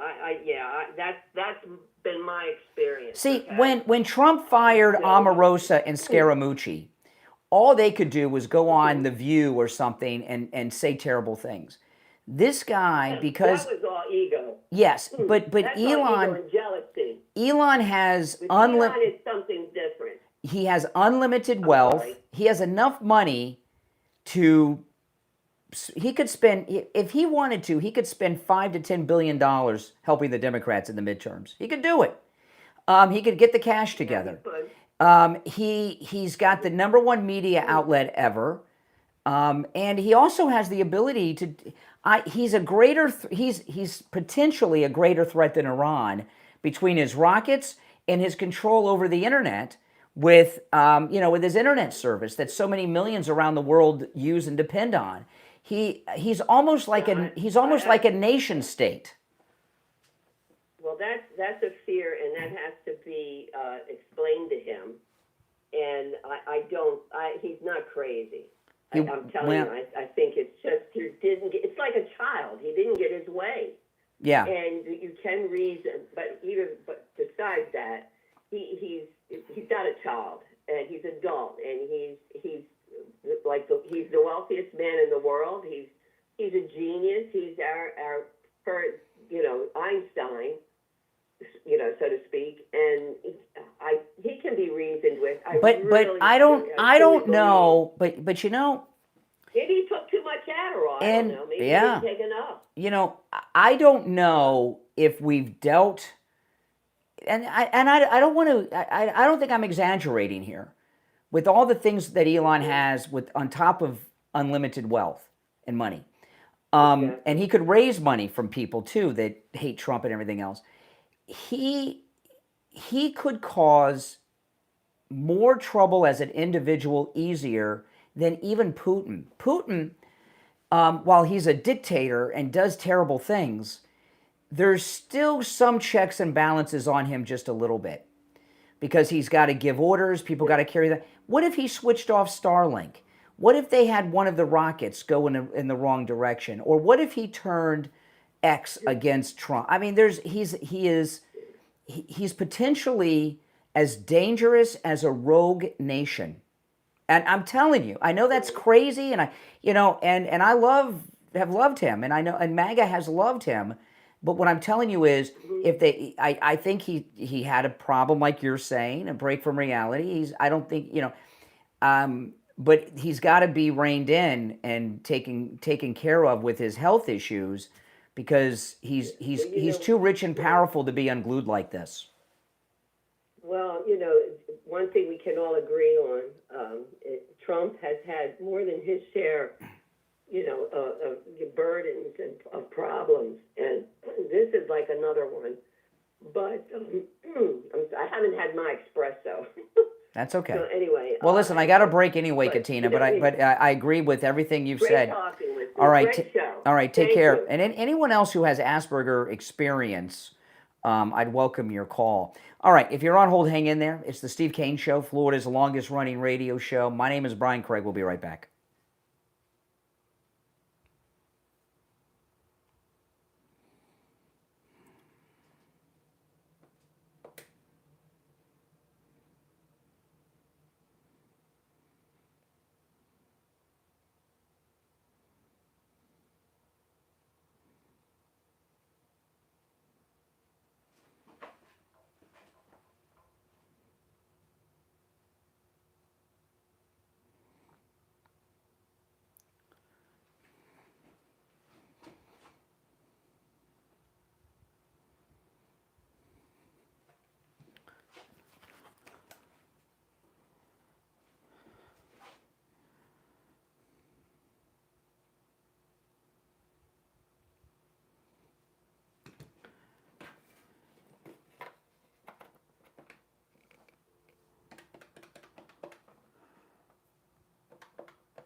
Hey.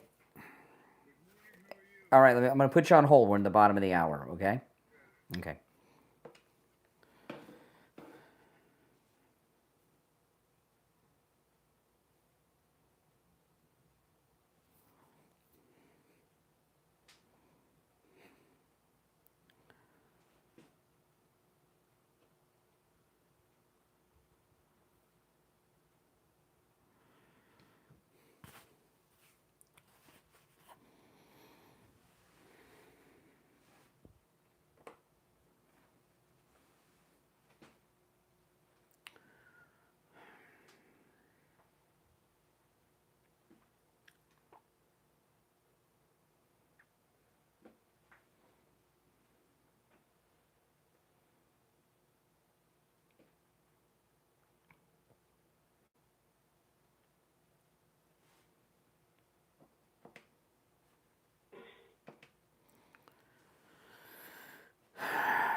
Steve, you there? I'm here. All right, we got just over a little more than a minute. No drops, please. All right, yeah, we got just over a minute. We'll be back. Okay.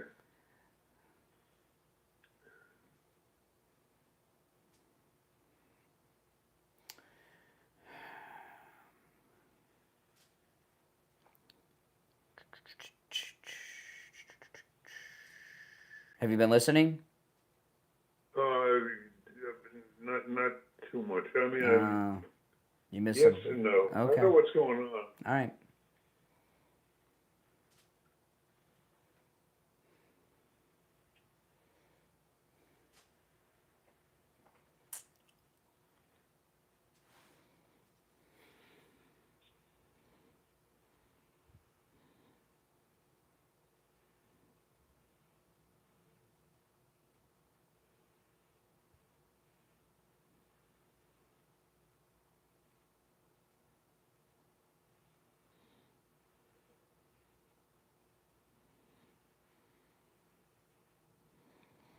Okay, stand by.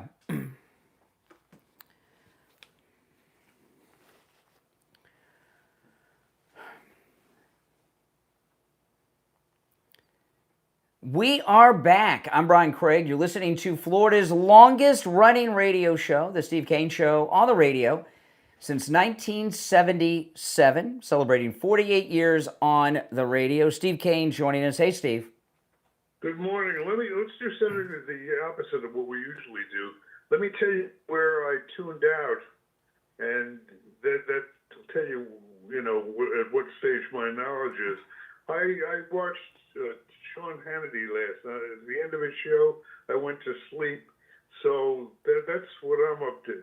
Well, I don't know what I wasn't watching Hannity, so I don't know what he was talking about, covering. Well, when I tuned out, the split had occurred, and they were finished with each other. Well, okay. No, what happened, I got to tell you, okay. Let's take a couple, some of these people can hold on for, let's take a couple calls on this, and then as we go on, I'll get you up to speed, Steve. How about that? Does that work? All right. Let's go. Let's take some of these. You're on the air. What's your name? Where are you calling from? Hi, I'm Mark from the great city of Randolph, New York. How are you doing today? All right. Good. What's up? Yeah. First, I just want to say that my heart goes out to the people of Boulder, Colorado, especially the Jewish community. What that animal did, I think that, death isn't, enough for that guy, and his family definitely deserves to be deported. You can't live in a house, people. I don't know what happened. Yes. What happened on October 7th was absolutely disgusting, created out by a group of animals that, I don't understand how they call themselves religious at all. But we equate all Palestinians with Hamas, which is, I don't think that's correct. All liberals are not conservatives, but we all live in the same country. Well, okay, then maybe, I don't know, maybe, from Randolph, New York, maybe you have insight that we don't have in the real world. Who is the prominent, reasonable Palestinian person? Who is the what? I said, who is the prominent, well-known, reasonable Palestinian person? I don't know of any significant. Why? Well, why do you think? Why do you think that? Why do you think? Okay, so why do you think that is? I don't really know. Maybe they don't. Because that individual does not exist. There's no such person. Okay, so if liberals started a war with, say, Russia, and that spilled over into No. We're not talking about. We're talking about what's really happened. What mainstream prominent Muslim has condemned the attack on the Jews of Boulder, Colorado? I'm not sure that there is any. There you go. That's it. Well, there you go. There you go. Well, the children. Why are the children being punished for this? They have nothing to do with what their parents' sins are. Did you, Steve? Slow down. Steve, I may have missed this. Steve, maybe you know. Children have been punished for the attack on Jews in Boulder. I missed that. Are you missing? Do you know CTV or anything like that? I'm sure you only see conservative news. What is CTV? Are you CTV? What? Do you watch television? Yeah, Steve. I assume when I came rushing in that you were talking about what seemed to be the major. Yeah, I will. I want to. Yeah, we'll move on. We'll move on. We'll move on from the guy. I'll take that. All right. Well, let me do a recap so we can get back on speed. Okay. I'm not sure. I thought the story was Elon and Trump. Well, Friday is open phones, But yeah, that guy has an agenda. That guy has an agenda. Let me take another call. We are trying to keep it on the Elon dust up. Okay. Let's go. You're on the air. What's your name? Where are you calling from? Yeah, let me turn down my phone. Oh, yes. I got a baby in the room today. Oh, a baby. Jay from Jersey. Hey, Jay. Well, I heard you say earlier, who predicted this? Let me see. Me, and I told it on your show. Oh, you're a psychic? You're a tarot card reader? Yeah, I'm a psychic, because I told you, and when they won the election. You know, listen. Yeah, if you I'm psycho. if Yeah, you, that too. you know, That listen, too, Steve. Jay, I'm psycho. Jay, if you disagree with Trump on everything, maybe once in a decade, broken clock might be accurate on the time once in a decade. Whatever you predicted was just a coincidence. Oh, but did it happen What happened? that they were going to fall out? Did it happen? I'm not so sure they are falling out. Yeah, they fell out. And you said that he said something about the Epstein files. It's been out that Trump was on the Epstein files. This ain't new. This is not new. Liberal slanderers like you may have said that, but he's not been in any files. We know with 100% accuracy that Donald Trump is not on the Epstein list. It's 100% known. Do you know how we know this? You 100% said that this Bud thing was going to be cool till the end, too. Well, they have a phone call today. They have a phone call today. They may make up. But we know with 100% certainty Donald Trump is not on the Epstein list. How do we know that? Okay. How do we know that? Okay. Steve, I need No, he doesn't. I'm going to tell people. He doesn't want to say, Steve. If he were on the list, the Democrats would have released it last year when they were on. But it been out. No, it has not. No, there's been no list out from Epstein with him on it. No. Okay. Can I ask Steve a question? Because you won't answer it. Because I'm going to ask Steve this question because I've asked Brian this question 3 times. Okay. Did you know that Trump changed the flag? No, I don't know what you're talking about. Okay, if you go to any government website, Trump has changed our United States flag until he changed it to a red, white, and blue. Let's assume that's true. So what? Why would he do that? And Brian said it's illegal. We're just assuming that for the sake of discussion. But it's true. Go to any government website. Tell me one to look up. The flag is changed. We're into that for the sake of discussion. So what's your point? Why is he allowed to change the government? Y'all love that flag so much, you stick it to everything y'all got. Why was he allowed to change it?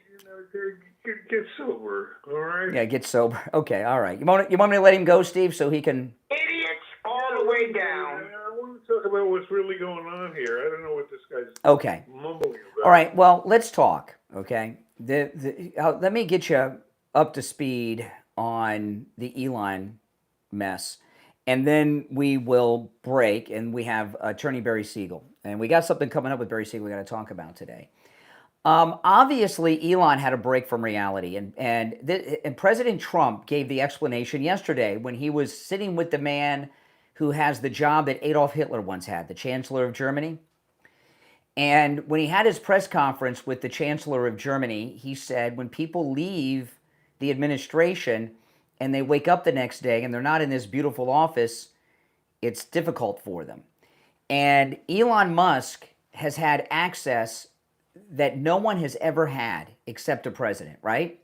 He was with the president behind the Resolute desk every time. He was on phone calls with foreign leaders with the president. Right, okay. He was in the Situation Room, everything. He was, in his mind, he was like a co-president.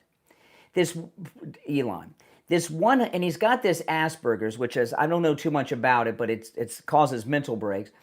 They have this law where he could only work there for 130 days without going through a bunch of hoops. And the way I describe it, as like yesterday, President Trump had an hour-and-a-half conversation with the president of China and then Putin, another conversation. A week ago, with the Thursday before, Elon would have been part of those conversations. And the way I describe it, Steve, and again, this may not be the best explanation, but it's the best one I could think of. Being in broadcasting, Steve and I have known people that have done cocaine. Not me, I'm not one of these drug addicts, but, we're in the radio. Back in the day, remember that one traffic reporter we had, Steve? Oh, my goodness. That worked with us in Miami. He was on something. Yeah. But the way that Elon is dealing with is like somebody was on a cocaine bender for 130 days, and now their cocaine's been cut off. Like and he's had a complete withdrawal. The last thing I know about. He's had a development I know about was the big fight they had. Yeah, I'm telling you. So he had like a withdrawal from being the co-president, and he freaked out yesterday. Okay. Well, and he started being critical of Trump. And then when Trump was asked about this, when he was with the German chancellor, Trump was kind for Trump with these things, but he said some things about Elon and his problems. And Elon had a mental break from reality at that moment, went on X and said Donald Trump is on the Epstein list. And that started a series of events that went like dominoes throughout the afternoon and evening. Then, late last night, after I went to bed, but I woke up, I couldn't sleep because of this. I was so upset. I got up at midnight. Been up since midnight. They have scheduled a phone conversation today between Elon and Trump. And Elon has acknowledged that they need to make up. So let's see if that happens today. That's where we are. All right. Well, can I pick up the ball where you are? After the break, because we got to take a break and then talk with Attorney Barry Siegel. Take a break at this point. Okay, we'll be right back with Attorney Barry Siegel.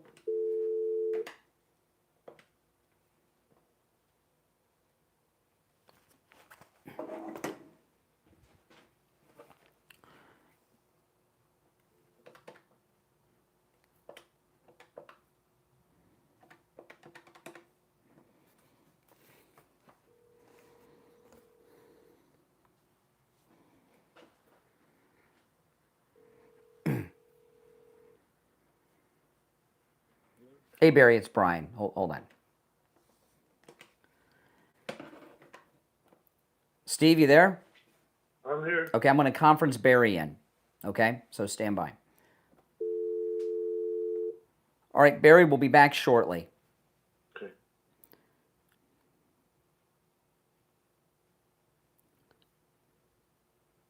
Just over a minute. Okay.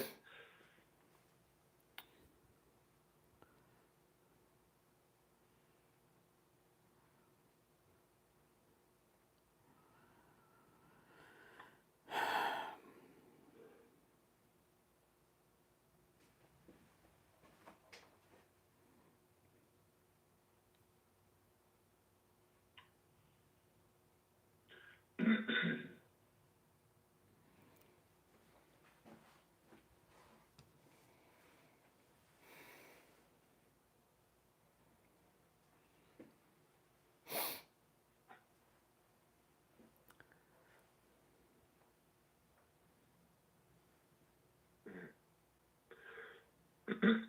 30 seconds. All right.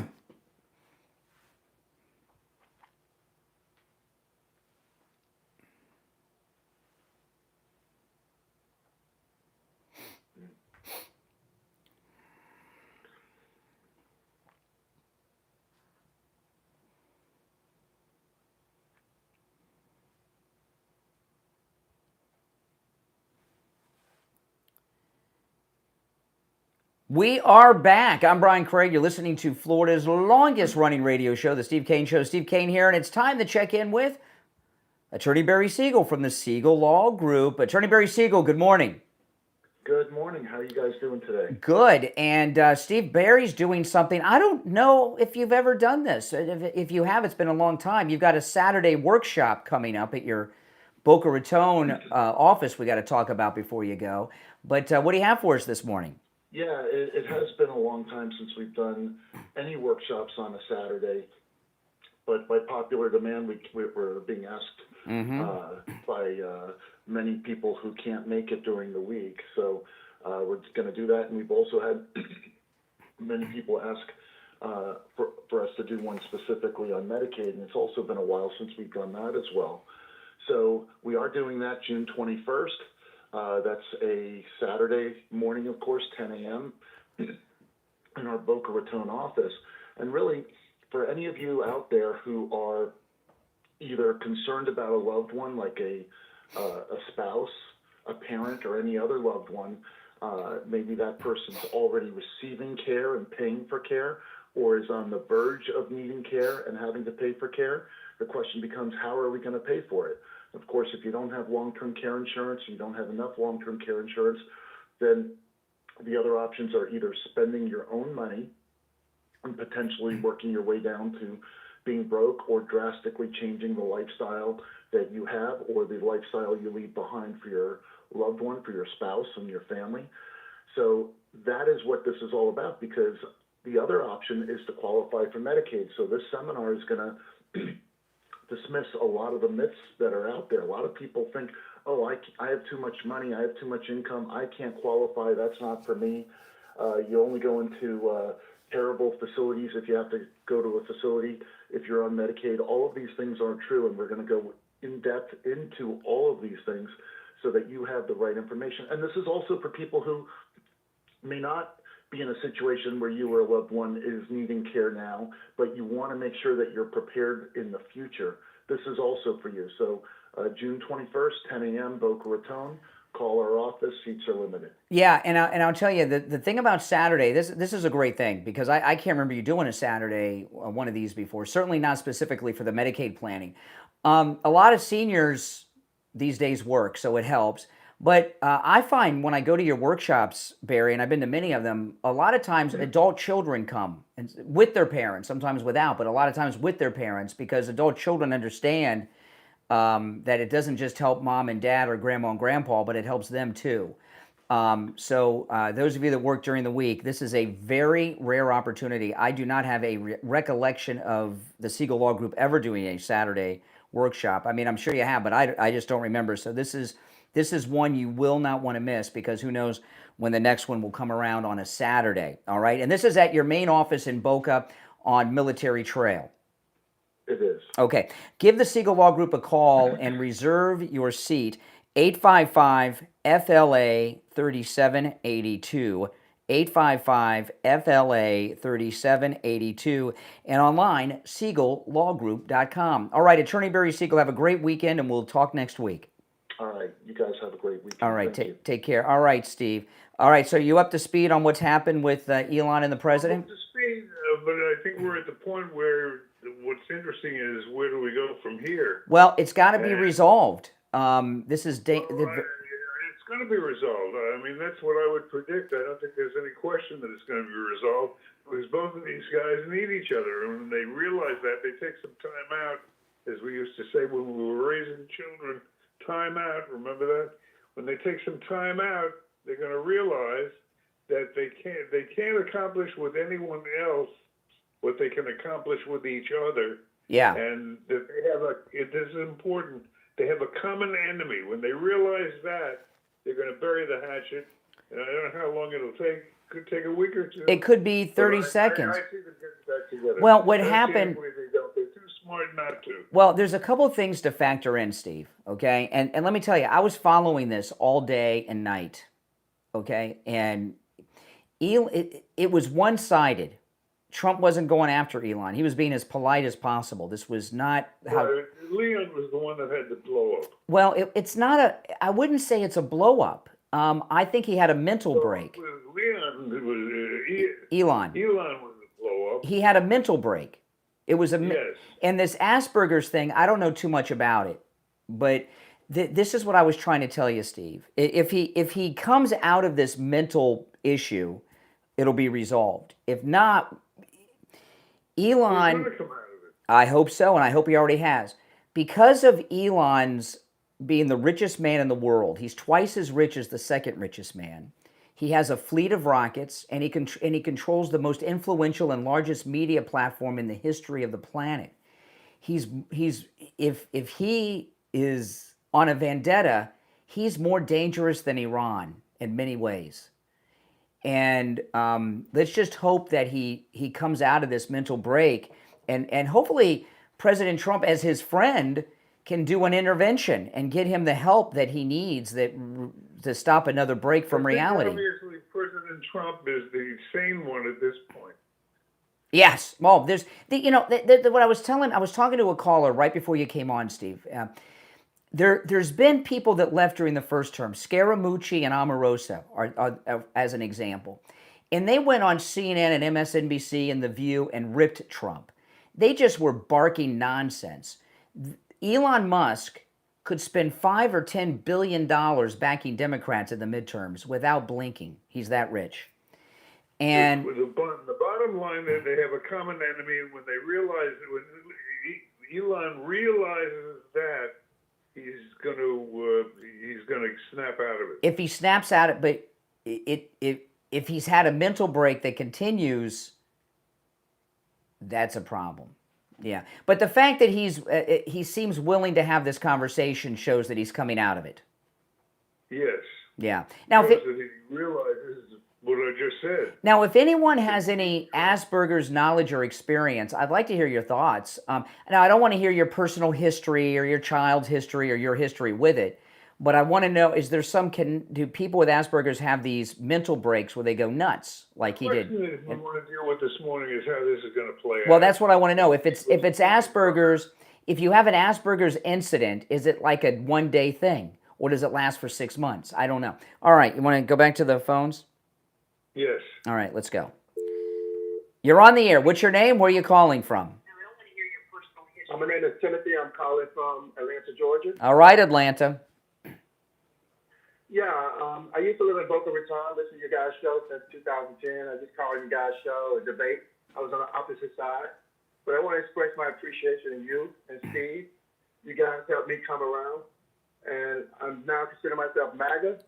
Awesome. Big time supporter of Trump. And What's your name? I didn't hear your name. What's your name? My name is Timothy. Oh, you used I to. met you guys before. You used to call us and give us a hard time, and now you're MAGA. That's awesome. Yeah, I used to support, I think Obama was president. I think it was coming into his second term. And I've grown to resent that I voted for him. All the policies he pushed out during the second term. And I actually listened to your show quite a bit. I feel like I've been educated, learned a lot. Now I started to go back and question some of the views I had in the past. Well, you know what? I got to tell you, you're the best call of the week, and I want to tell you why. A lot of people say, why do you talk to these liberal jerks all the time? You used to be one of those liberal jerks, right? And, you know, sometimes, you know, you wake people up, and you've been magnetized. That's awesome. Yeah, I can definitely say that. I mean, it's a big break away from my family and a lot of my friends, but I think I see the light now, and I'm hoping there are other people like me. What's the word? What's the word on the streets in Atlanta? Or is Atlanta MAGA, or are you kind of the lone MAGA black man in town? I'm one of the lone MAGA. There are a few people out there sprinkled here and there, or there are people that are just kind of quiet. They're afraid to say anything. Yep. But for the most part, most people here are MAGA. I'm not MAGA, excuse me, are liberal. I mean, they're extremely liberal, unreasonable.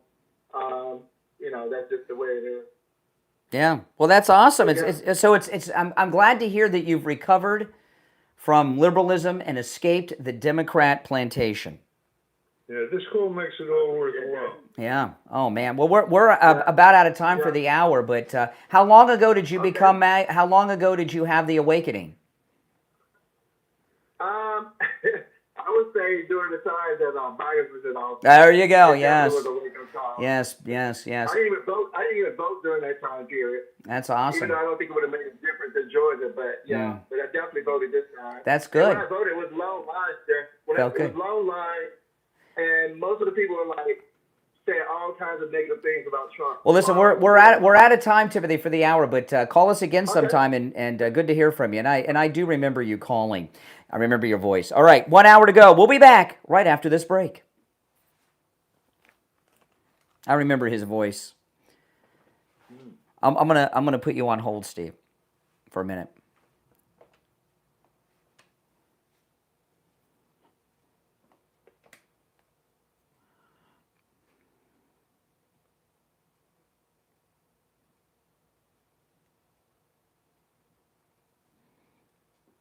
Okay, you there, Steve? Yes, I am. Okay, hold on.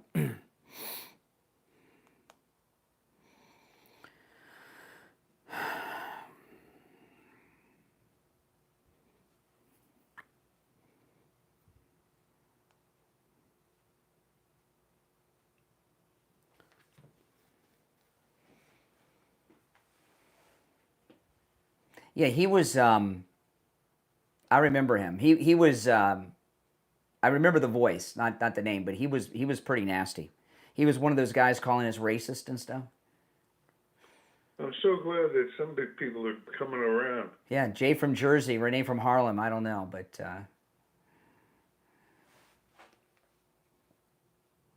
Well, you're not going to get everybody. No.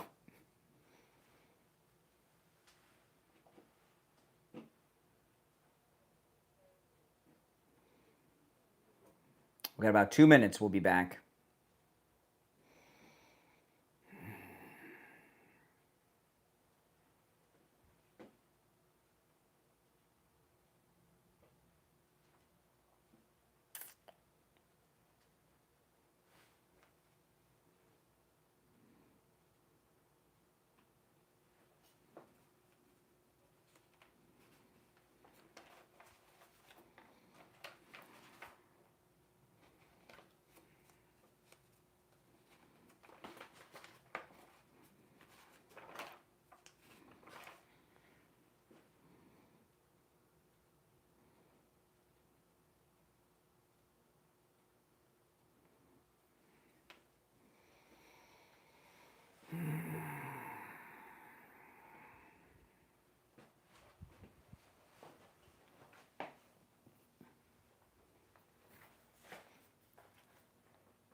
One minute.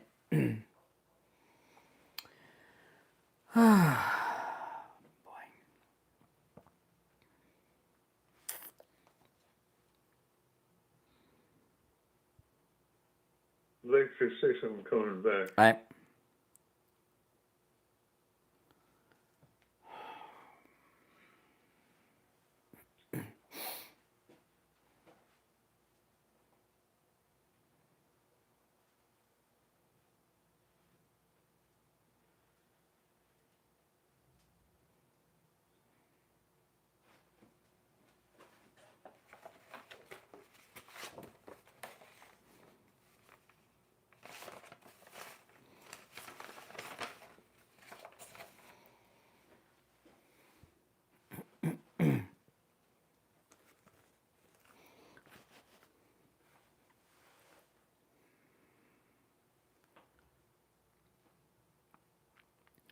All right, we're back. The third hour has begun. I'm Brian Craig. It's the Steve Kane Show. Steve Kane with us. Where'd you want to go, Steve? What direction this hour? I'm very excited, and I realize this. Yeah. This is a real illness, this TDS. Oh. It really is. Yeah. And people, when they first start talking about it, they're joking around. They think it's funny. Oh, well, Trump deranged citizen. It's not anything to joke about. It is a serious mental illness. It is a condition. It has destroyed and will continue to destroy, unless we educate the public. It has destroyed families. It has destroyed members of my family. It has broken up. I mean, we had a strong, and it's still a strong relationship between most of us. But one or two family members got caught up in this thing, and it's a horrible, horrible thing. You can't communicate with these people. They're like zombies. And it's anger-provoking. I'll tell you that much. But, let me ask you about that. You're right. It's, with the Trump derangement syndrome, we've had other controversial Republican presidents, Reagan, the Bushes.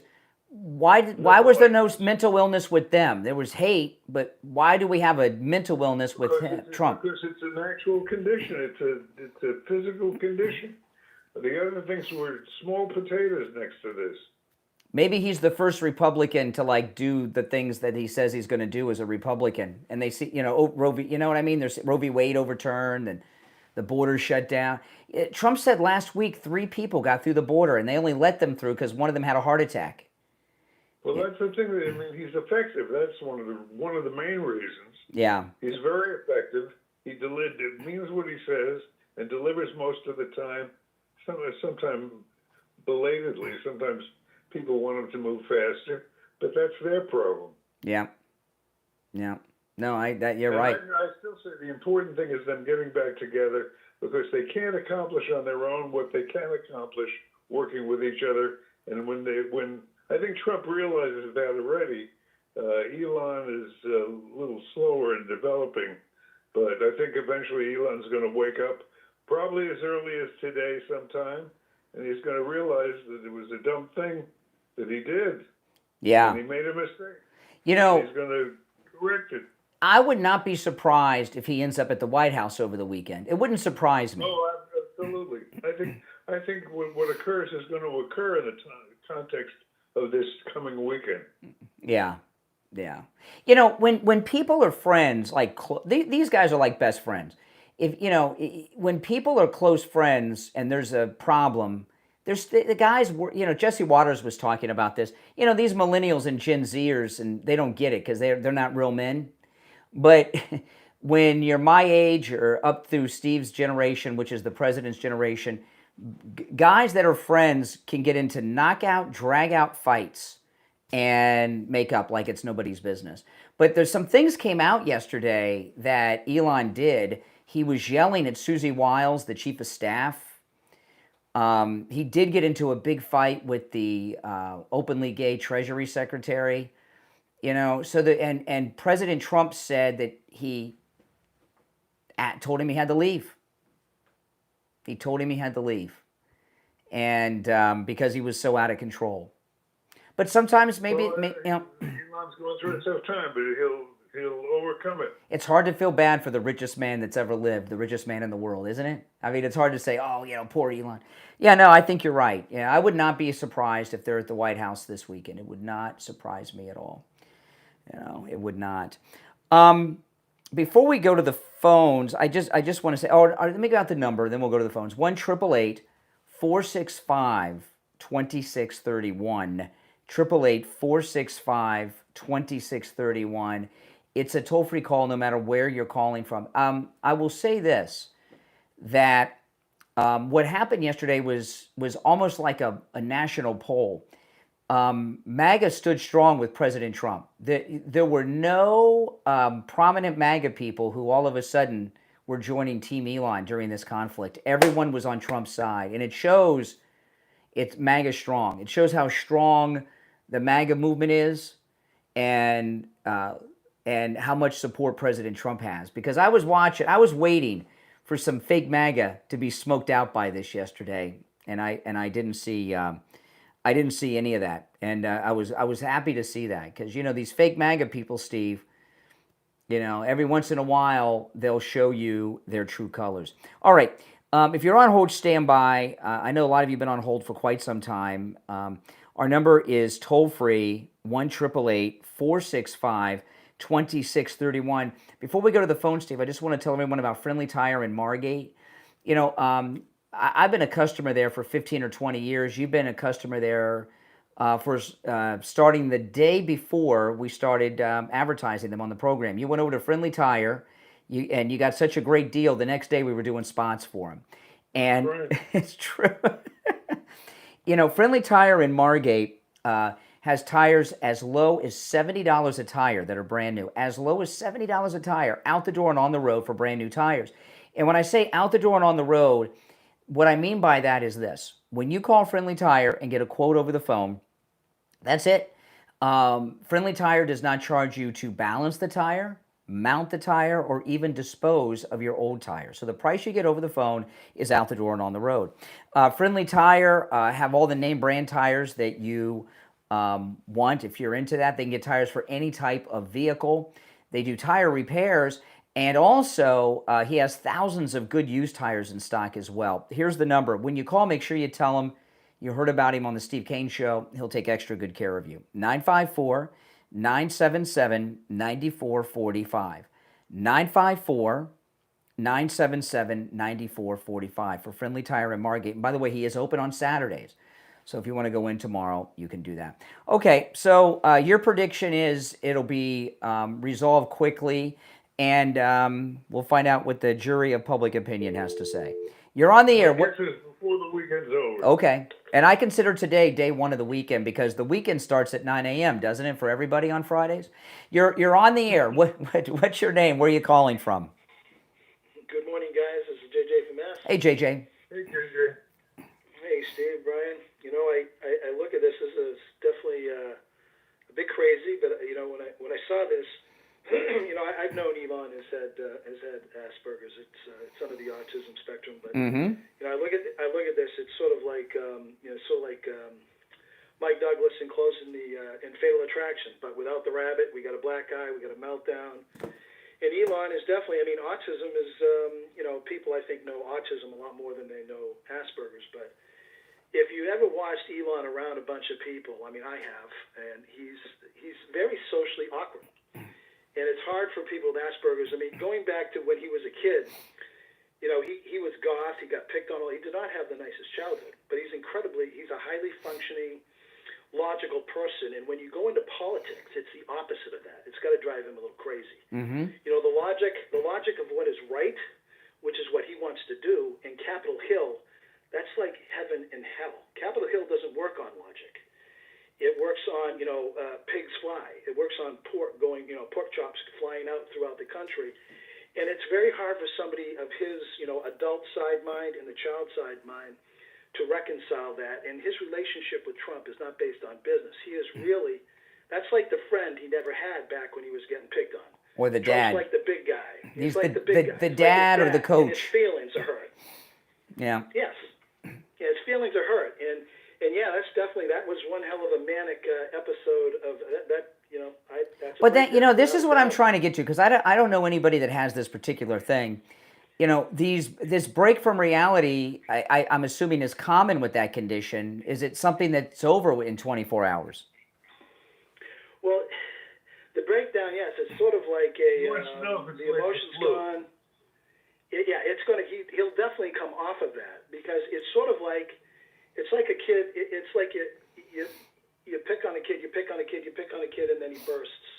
And I'm telling you right now, especially with, you know, the fight that he had with the secretary, the fight that he had with the Trump's Susie Wiles, the chief of staff. Yeah. Susie, those fights, those things, and I see a buildup of him, a perception of him. Almost like from when he was back in school, where he felt as though he was getting picked on, and then his best friend took away, you know. Well, you know, there may be factors of all these things, but another thing is, when you're the richest man in the world, you're like a dictator. You get whatever you want when you want, and now all of a sudden you're not getting your way, and it's, you know, it's difficult. Well, for him, the thing is, Brian, you know, getting his way in almost all cases for him. It's been what you're saying is in the country. It's been logical. Spoiled, yes, Steve. When he Steve. gets his way, he gets to make that decision. He doesn't have to go through a committee. And it's a hell of a lot different, a board of directors, than dealing with 435 crazy people. All right, appreciate the call. Yeah, I appreciate the call. All right, we're going to take the first break of today's third hour, okay? When we get back, we'll go back to the phones. Our number is 888-465-2631, 888-465-2631. We've had incredible calls on the program today. Not all of them, but we've had a solid chunk, I think, of high-quality calls on today's program. So hopefully we'll keep that going. I'm going to put you on hold, Steve. We'll be right back.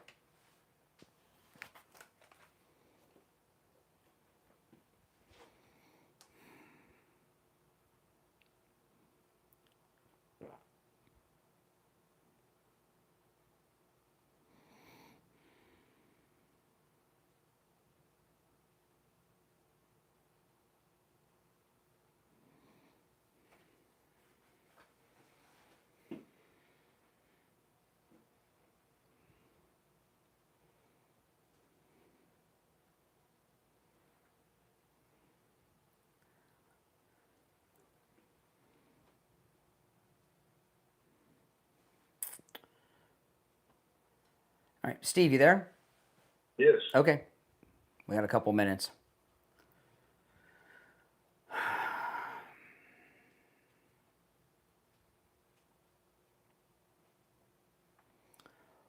Oh, thank God it's Friday. Yeah.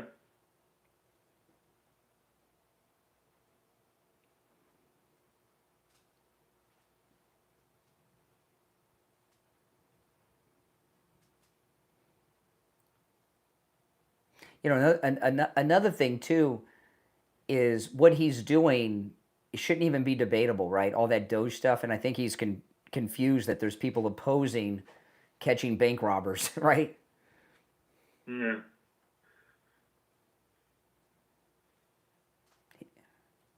Well, he'll come to his senses. Yeah. He's too bright not to. If the mental break's over. If you're having a mental break, you're not rational.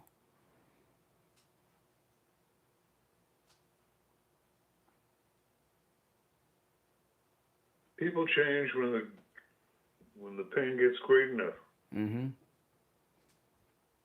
His tweets were just nuts. The first he's out of control. Yeah.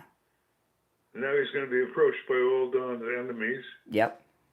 And that's when he'll start to realize that they have nothing to offer. Because if he thinks that Don was cutting the budget too much. Yeah. No.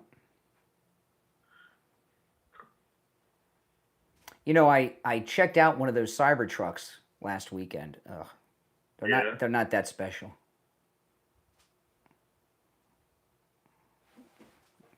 The car, I like the cars, but that cyber truck is no. Got about a minute. Yeah, okay. I saw the truck that Trump owns that somebody gave him.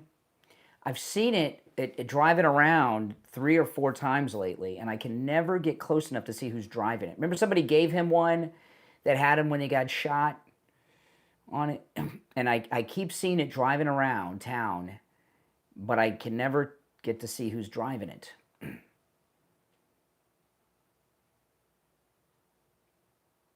But it's got to be somebody in the Trump family.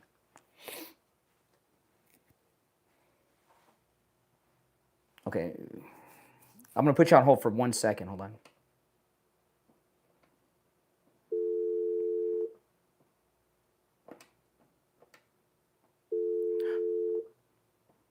Steve, you there? You there?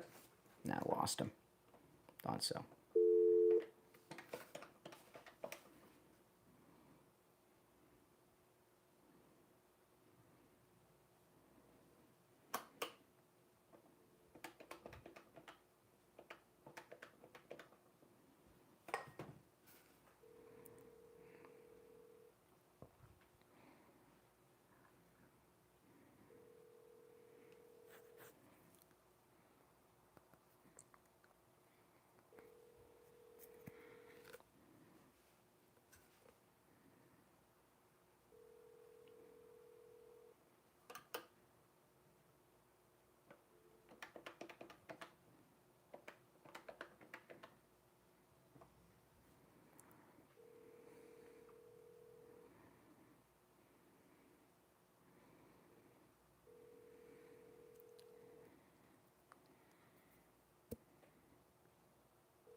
All right, we are back. I'm Brian. Steve Kane is here. I got you, Steve.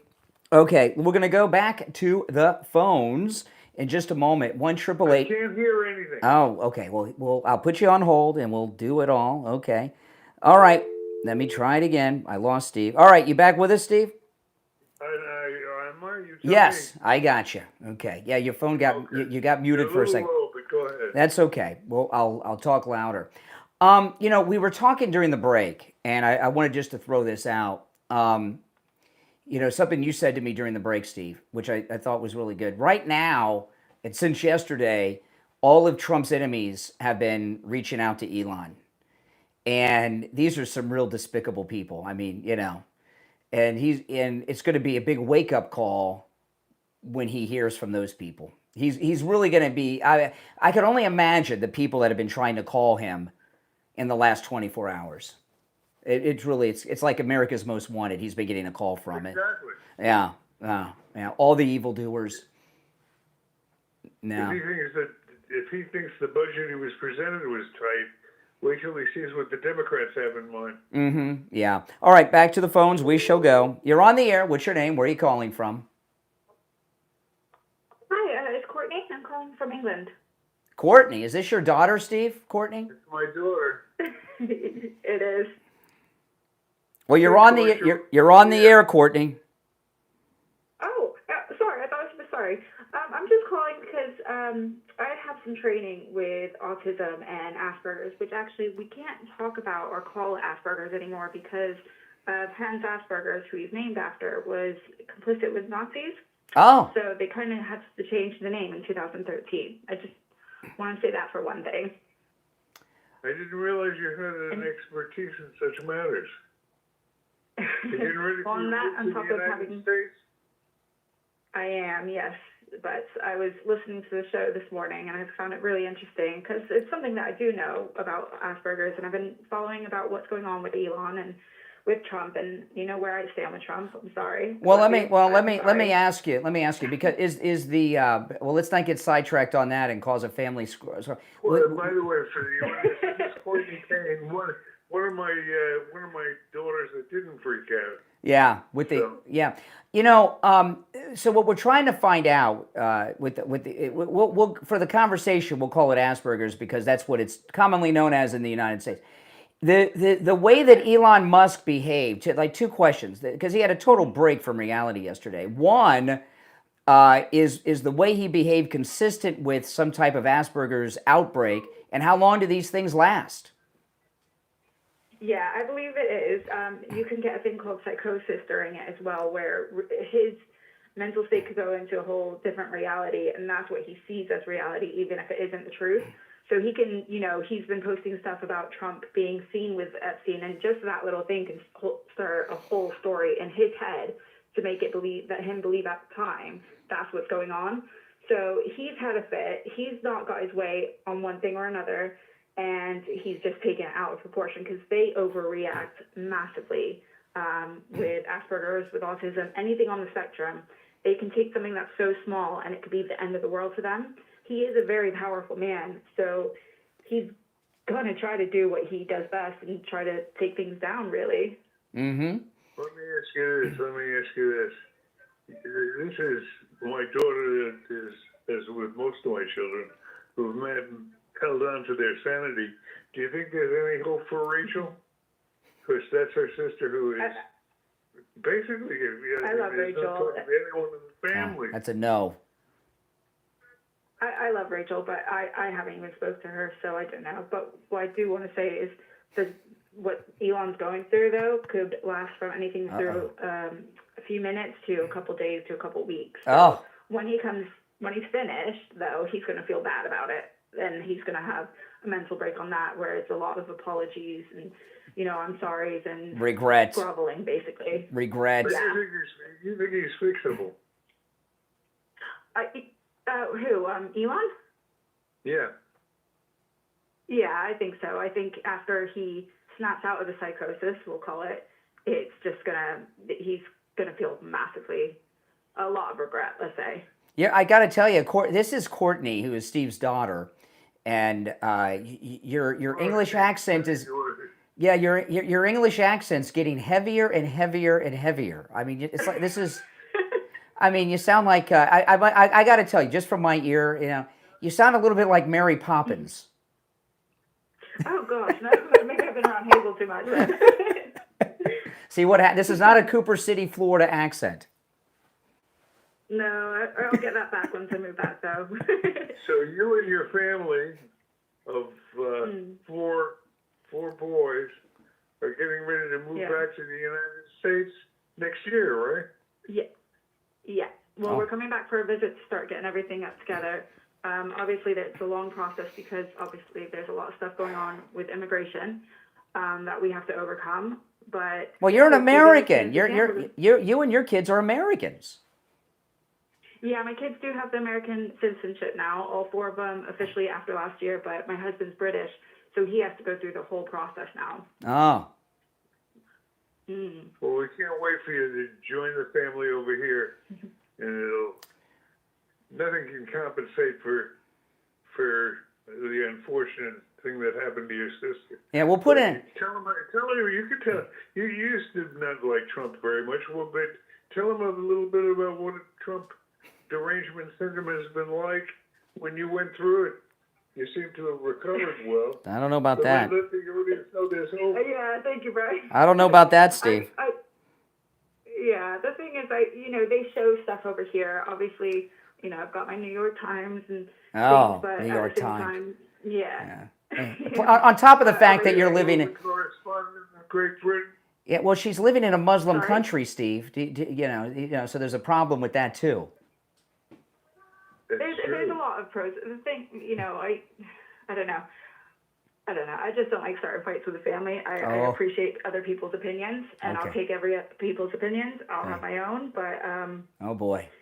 They show not in a bad way. It's just the simple fact that over here, we're watching as people are getting deported for no reason. But then again, they might not be explaining more what's going on. I can't. And everyone is being deported out of the United States for a very good reason.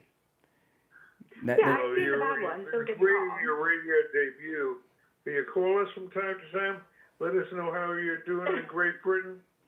Keep us posted. That's all right. I just really enjoyed. It was something that I thought I can contribute to understand. No, you did. No, you helped us a lot. There might be a break with that. You helped us a lot. Well, no problem. I hope you guys have a great day, though. Okay, take care. All right, that's Steve's daughter, Courtney. Bye. Oh boy.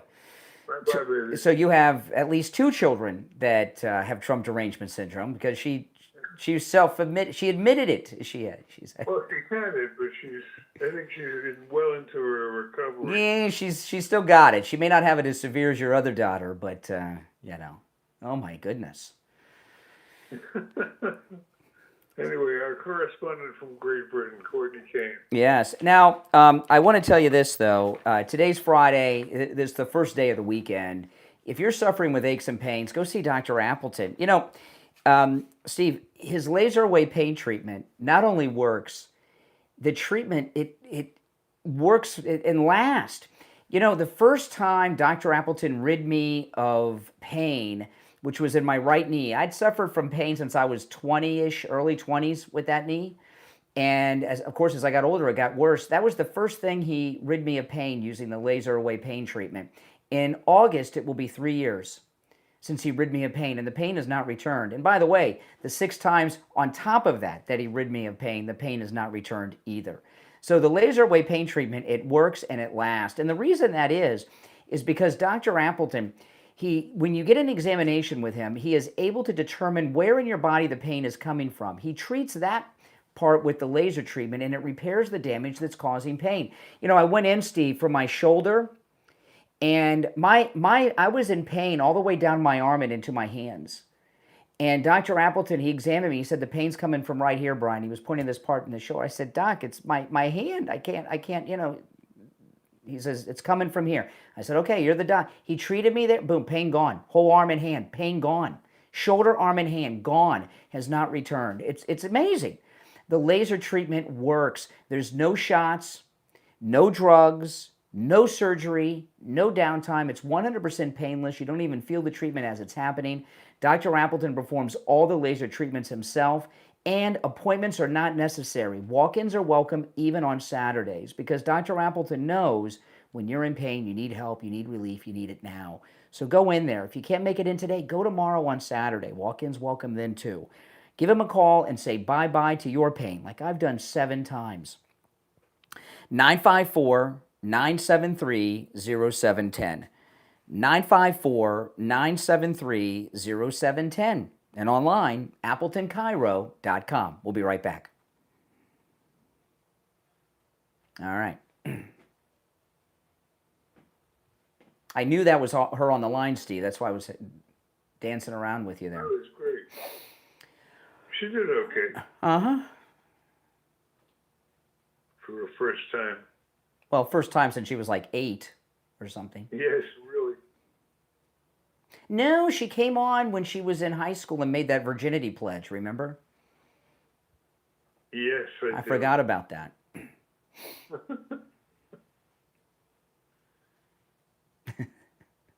That was before the 4 kids. Well, she was in high school. She wasn't married. I know. Oh, my goodness. Cooper City High. Oh, I thought it was the Calvary School. She went to Calvary for a while, for 2 years. Okay. All right, hold on. I'm getting a... see when we're back.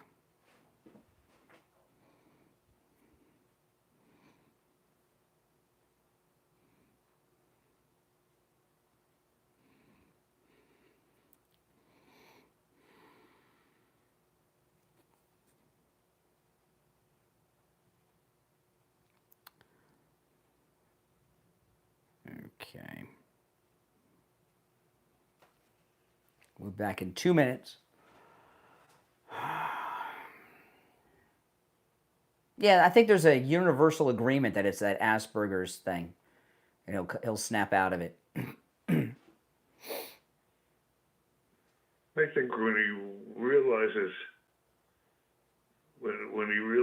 the position he's in without Trump, I think he's going to come to his senses. Mm-hmm. He loses too much. Well, but you got to be lucid when you're lost your mind. You're not thinking like that. Wow. Steve Bannon was going nuts. He wanted yesterday. Steve Bannon, he wanted Trump to seize SpaceX last night and deport him. At the same, and he was not joking. He was serious.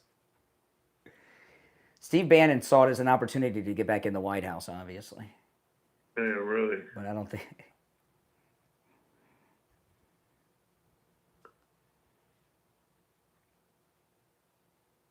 All right, 1 minute.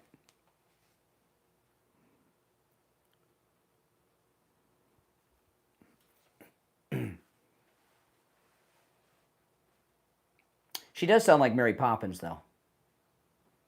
You think? A little bit. The accent comes and goes. Every once in a while, I hear a little normal voice, but yeah. When she's in, she sounds. You adopt it with the language that's immediately around you. Mm-hmm. So she gets a much more British when she's in. Mm-hmm. Yeah, she's around the proper British. The proper British accent. Yeah. Surrounded by Brits. Not that those ones you can't understand.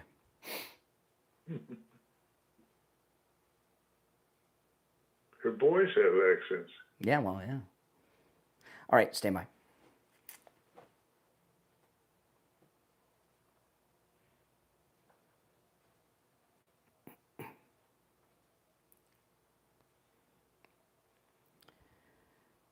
All right, we're back. I'm Brian. Steve Kane is here. I was telling Steve during the break, the last time your daughter Courtney was on the show, she was in high school here in Florida.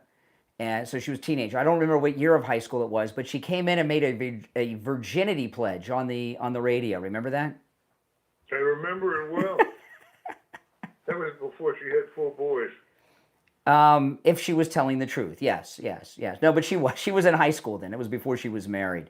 But yeah, that was a long time ago. Boy, time flies. I remember her when she was like 3.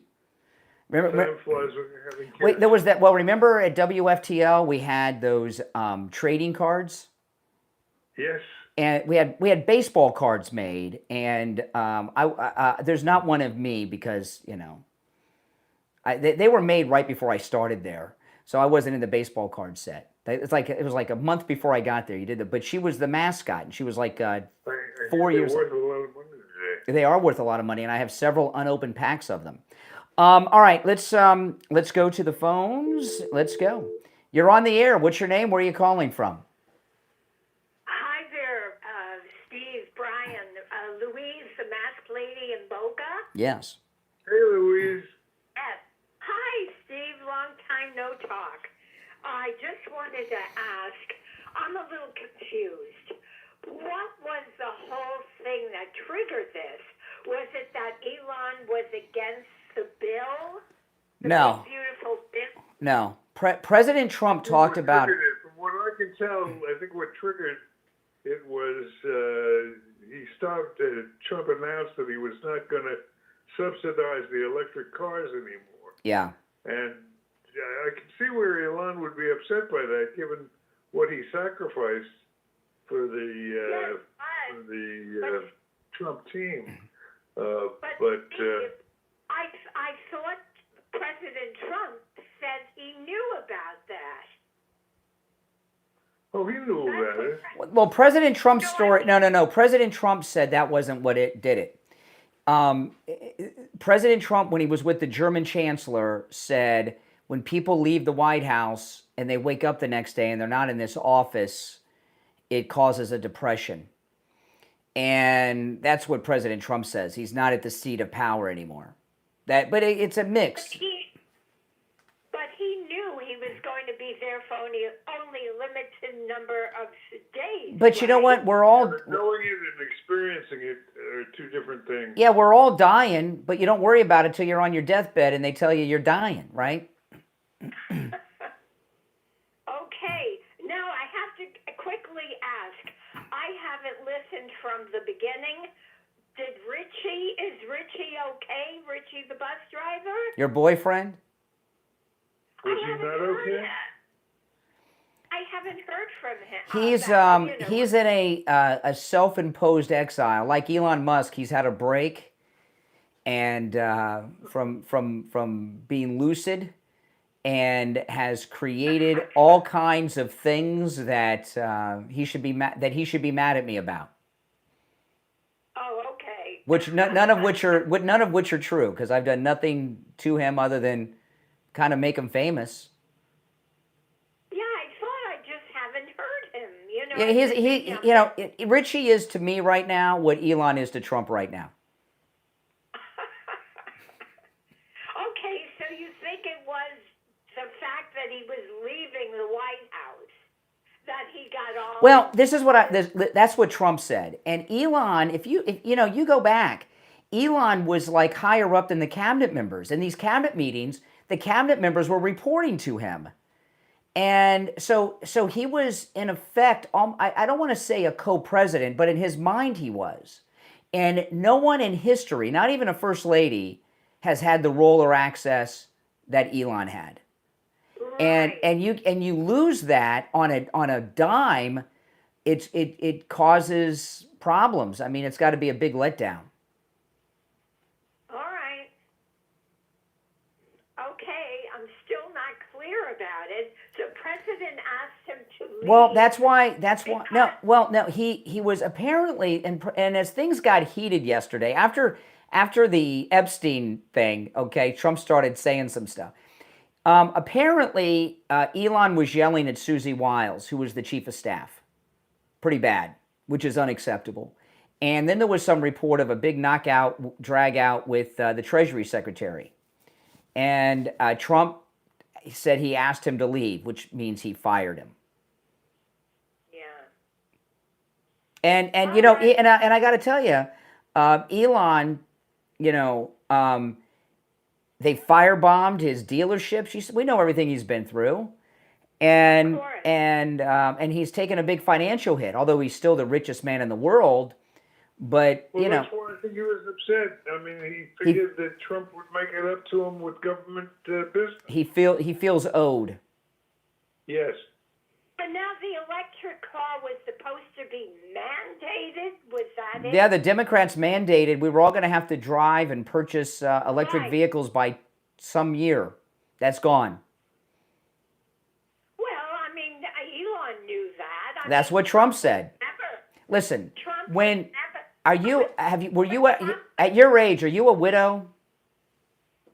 No, I'm not a widow. Divorced, but. Oh, okay. No, hold on. When, in my experience, because you were married, when married people typically get divorced, just from friends of mine that I've known, the reason that they cite for the breakup usually isn't the issue. There's always something underlying what they vocalize, You know, and this is kind of what's going on. This has nothing to do with the mandate. These are just excuses. Yeah, you know, because Trump was always against mandating elections. he ran on that. He ran on it. Of course. And I was under the impression that Elon was against the mandate too.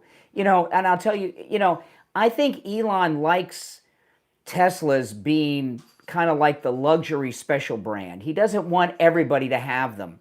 He wants it to be a special thing. That's what I always thought. All right, appreciate the call, Mask Lady. All right, you know, I met her, Steve, and I don't know what she looks like because she wears the mask.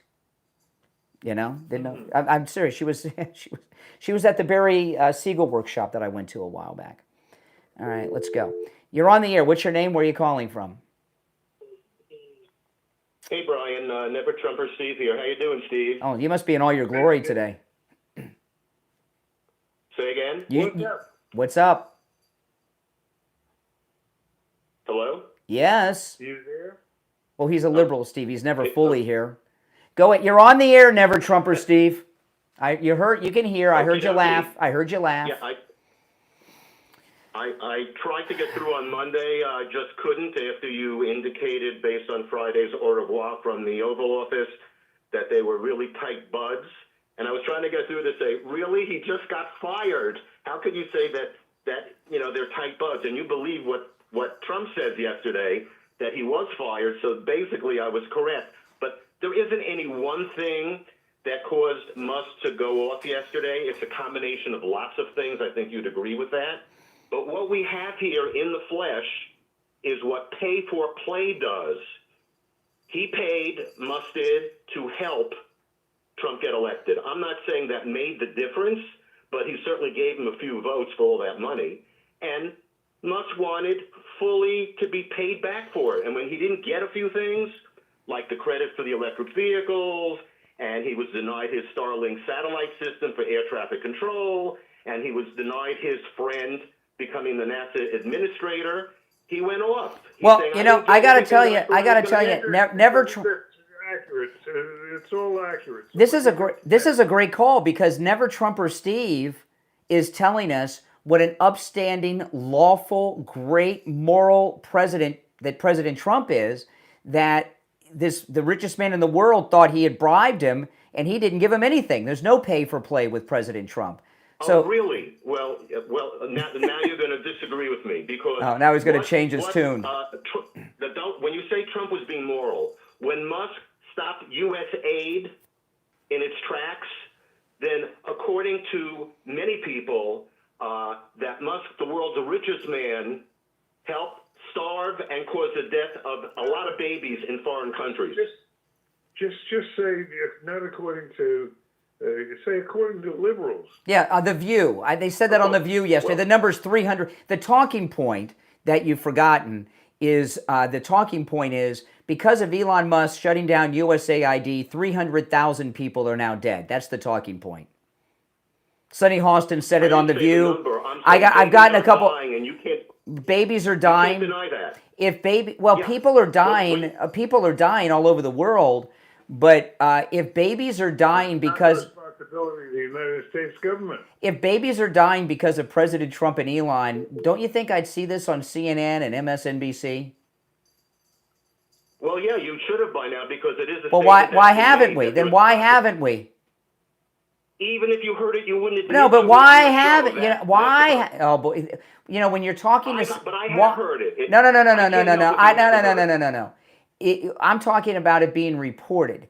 If babies have died because of Trump and Elon, by the way, Trump saved more babies than any other man who's lived by overturning Roe v. Wade. But if babies are dying because of Trump and Elon, why has it not been reported by CNN? By the way, speaking about Roe v. Wade, but it was reported on CNN yesterday, where there is food and medicine in. That's a lie. Being stored. That's a lie. Maybe are going to have to destroy. Because that's a lie. Distributed. That's a lie. But see, that's what you're going to say. But bottom line no, is, Steve. What, Steve? No, never Trump or Steve. Slow down. You were saying something, Steve Kane. No, it's all right. Wait, there's a difference between a pundit saying something and a news story reporting it. This was not a pundit. This is someone involved in the distribution of food and medicines Yeah, to the world's poorest people. and what did they say? And what did they say? Stuck in warehouses that our government wants to get money for Uh-huh. when it was brought over there without any expectation of being paid. So did they This is show? where people are dying. Did CNN show the dead babies that are dead because of Elon and Trump? I don't think I should expect that, nor should you. Common sense would tell you if you've stopped the They food would show the program graves. for people who need it to live, that there may be They would a bad show. effect as a result of that. They would show the graves. But getting back to the pay for No, play, we got to run no for one our knows break. better We're late. than We're me. late for the break. Sorry about that. You were. Oh, he was just going to tell us he was involved in a pay for play. Oh no. All right, listen. I'm going to put you on hold, Steve. I got to get William Youngman for the final gold report of the week. Hold on. If you're on hold, stand by. Back after this.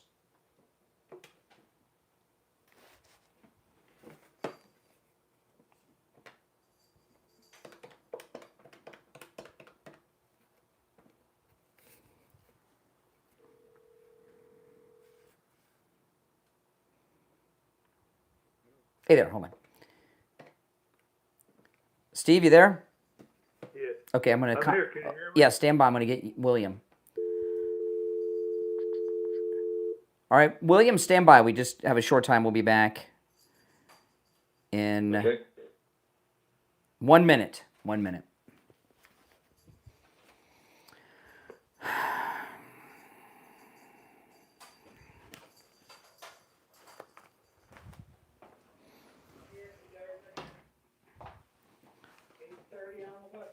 All right, hey.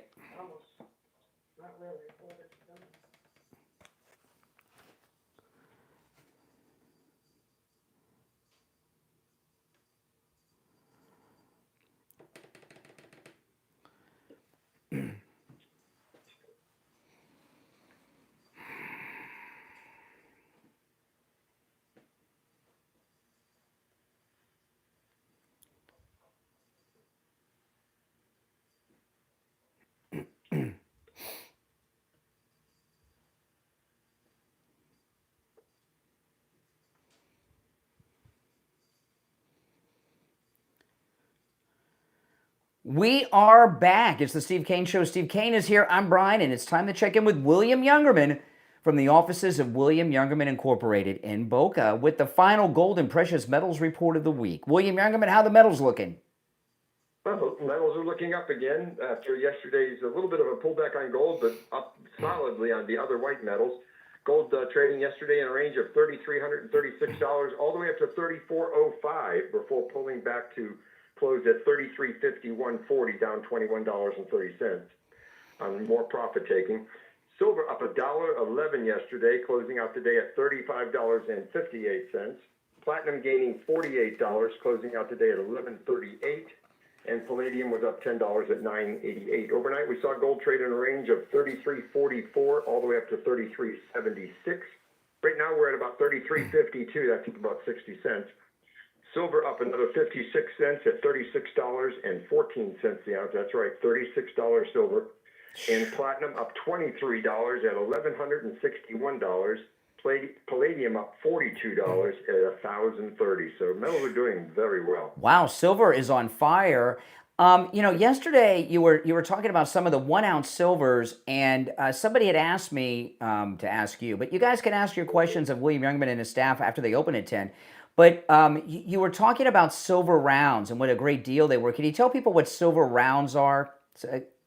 Yes, silver rounds are just a generic form of 1 ounce silver they're basically round, like they're like a 1 ounce bar, but they're round.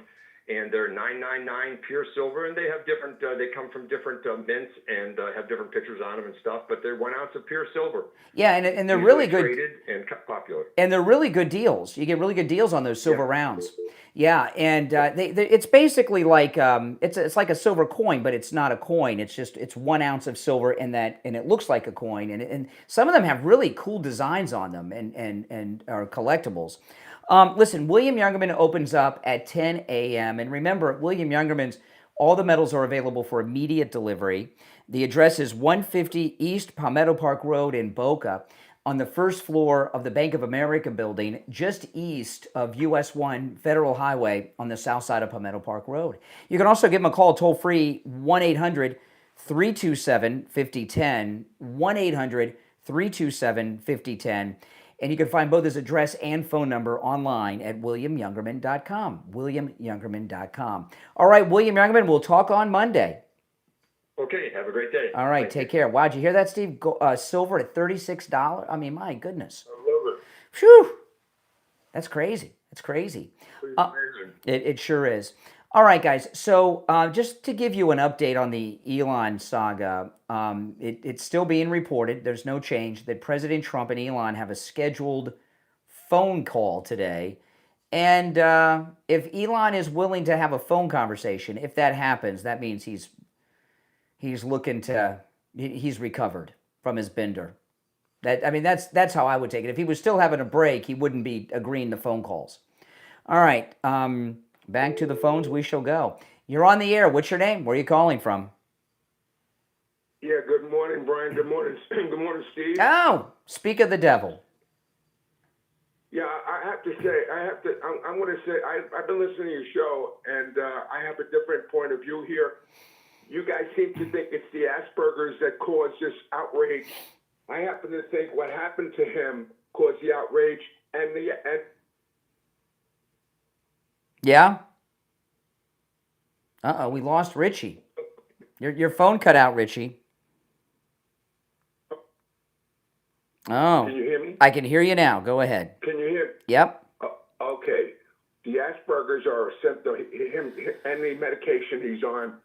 He should have done. Elon should not have done what he did. Okay, that's getting out of the way. Now going to ahead of a normal thinking person that doesn't have this disease. Here's a guy that spent a ton of money. He took time away from his baby, his car manufacturing.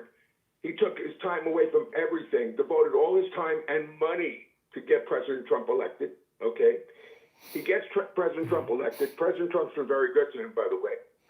And he's been very good to President Trump. We're on an even playing field here. Okay, then he comes into the White House. He spends like 100 days on this DOGE committee, leading the DOGE committee. Okay, and his car dealership, they left up burning his cars in the streets. He sees his showrooms getting torched. He sees everything in his car dealership falling apart.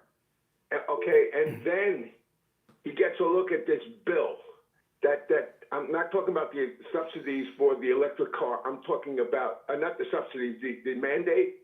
I think that should be tossed. But to eliminate that $7,500 subsidy on an electric car, which I don't believe in, is a kick in the teeth. Well, you know what? Slow down on that one, Richie, because I haven't heard it reported. Maybe it hasn't. I missed it. The tax deduction on the EV has been removed too, or just the mandate? No, the tax reduction. Oh, that's a big blow. That's a big blow to the whole industry. It's not viable without that. I was at a no. Yeah, it's just is it the mandate or the mandate and the tax deduction rebate? Both of them, and the fact of the matter is he's upset. He sees Amtrak in the bill. He sees the oil companies being subsidized by the federal government, and that's not Trump doing it. It's all these congressmen. Let's get this straight. This has nothing to do with Trump. But when he hears Trump talk about the great, big, beautiful bill, it sort of sets him off because he sees what he's really in financial trouble here. His stock took a 14% hit yesterday in Tesla. Yeah. And he is really upset over it. Today after they make up to the stock. Sounds like a good day to buy. I hope that. Listen, I hope they make up. I really do hope they make up for the country. Up because I don't want to see. Well, what's going to happen when they make up is the stock price is going to go back up. I don't know. I think that President Trump should try. I personally think that $7,500 incentive has to be put back. If the rebate is not there, the EV car industry may not even be viable. I was at they got a Tesla dealership at the Aventura Mall, and I was there last weekend with my daughter. Yeah. And I was just curious what the cars were, and the first thing the salesman told me about was the rebate. And if that's like their big selling point. You can't do that to this man after he's done. So my question to both of you guys, and Brian's already basically saying it. Would you be ticked off as a normal person? You might go behind closed doors and you might have a scream at Trump and everything. But would you be ticked off? I certainly would be. Any normal person. If you're asking me would I be ticked off, the answer is yes. If your question is would I react as Elon did, the answer is no. But that's the Asperger's. No, because that's the Asperger's kicking in. So you can't, that kind of disease, I don't think you can express yourself the way you want to. So watch this. So Richie. Asperger's is not a free ticket to act like a jerk. So what's your excuse when you get these anger fits at me? I'm just teasing. We don't have time. You have to tell us next week. You have to tell us next week, Richie. I want this to be. You have to tell us next week. You have to tell us next week. I think I just set him off again, but I have better reasons than Elon did. He'll have he'll call in on Monday. He can tell us. On that discussion? On why Richie gets mad at me? No. Why I get mad at you? No, you and I over the years we don't do it on the air, but we had a disagreement the other day about something. We have disagreements and we hash them out in private. Right? All my agreements with you are about the same. Disagreements are all about the same thing. I know, but some things. But I'll tell you what. One thing that we cannot disagree about is I've lost a ton of weight. I've lost about 40 pounds, Steve, and that's a lot of weight for me. It's amazing. And when I look at myself in the mirror in the morning, and I have the body I had when I was like 21, 22. Completely flat stomach. It feels so good. I mean, I feel better physically. I feel better, and I have more energy. I'm more awake. I've cut my caffeine intake by 50% because I don't need it anymore because I have natural energy because I don't have all the weight I was carrying around. And I was talking earlier about this, Steve. Coastal Weight Loss Secret. It's not only did I lose the weight, it stopped me from gaining more, right? Because if I had not started with Coastal Weight Loss Secret, I would have kept gaining, I guess. Who knows where it would have been? I could have ended up like Richie one day, I couldn't resist. But no, I did not realize that I needed to lose weight. I really didn't. And when I started losing weight and I saw pictures of me at Wings Plus on Inauguration Day with you that I had taken with listeners, I needed to lose weight. And I needed to lose weight for a while. And it wasn't that I had gained weight and was maintaining it. I was continuing the gain. And sometimes it happens to you and you see yourself every day, you don't realize what's happening until you're there. But I've lost about 40 pounds. I look great. I feel great, and I also feel better about myself. And it's just a nice thing. Now, listen. Give Coastal Weight Loss Secret a call. I'm going to give you the number, and when you call, make sure you tell them you heard about them on the True Oldies channel. Okay, and no matter where you're located in the United States, you can take advantage of this. 561-247-6300. 561-247-6300. That's 561-247-6300. And online, coastalweightlasssecret.com. Now, Steve, at the end of the show, don't hang up, all right? Do me a favor, don't hang up. I'm going to keep you on the line. We're out of time for today. We'll be back Monday. And let's just hope, Steve, that this is all settled, and it's settled today or by the end of the weekend, because everything's been going so well in this great second term of our favorite president and our greatest president, Donald Trump. We don't need petty things like this to mess around with what's got to be done, right? I mean, we just done. And by the way, this week, we had to use the dump button 10 times. 10 times. Wow. Yeah. All right. Hey, listen, guys. It's the Steve Kane Show. I'm Brian Craig. We'll see you Monday, 6 a.m. Steve, don't hang in there. I'll put you on hold for a second, okay? Hold on. Okay, you there, Steve? I'm here. Okay, now they can still hear you. We're still streaming on YouTube. I was going to take some calls just online on YouTube. You want to do that? Okay. Okay, hold on. Let me put you on hold. Hold on. Okay. All right, you there? Yeah. Okay, so we're not on the radio now. We just signed off the radio, but we're still online. So this is just the online listener. So if you still want to call in, Steve and I'll take some calls for a few minutes.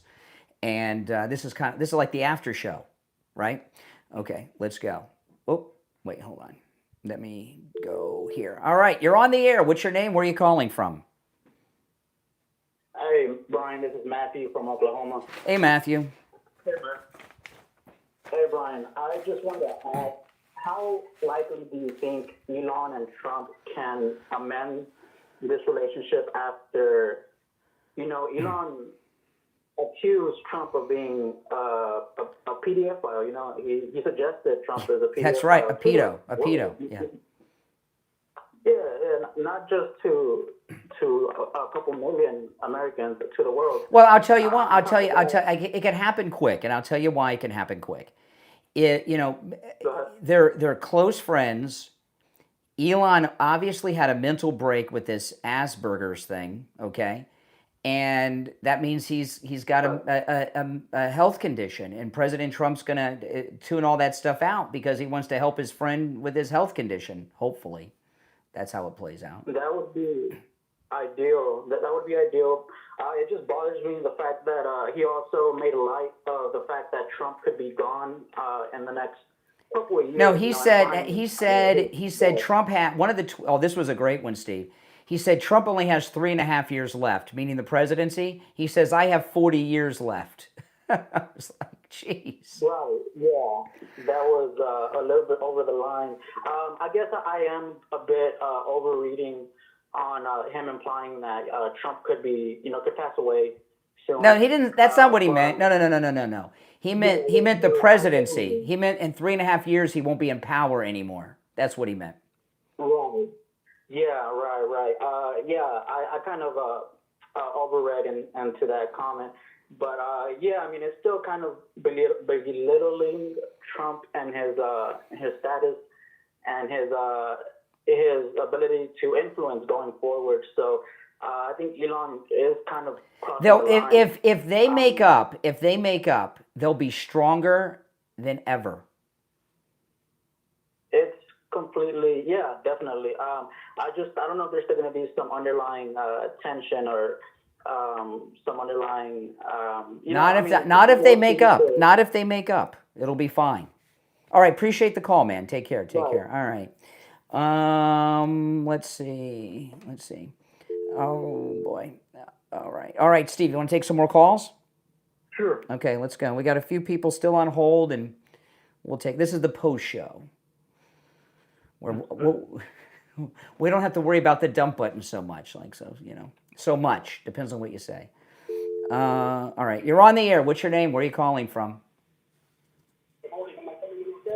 You're on the air. Hey, IB. Hey, IB. Some people are natural born liars, and some people are indoctrinated the media. Right? Your phone's really bad, IB. Hold on.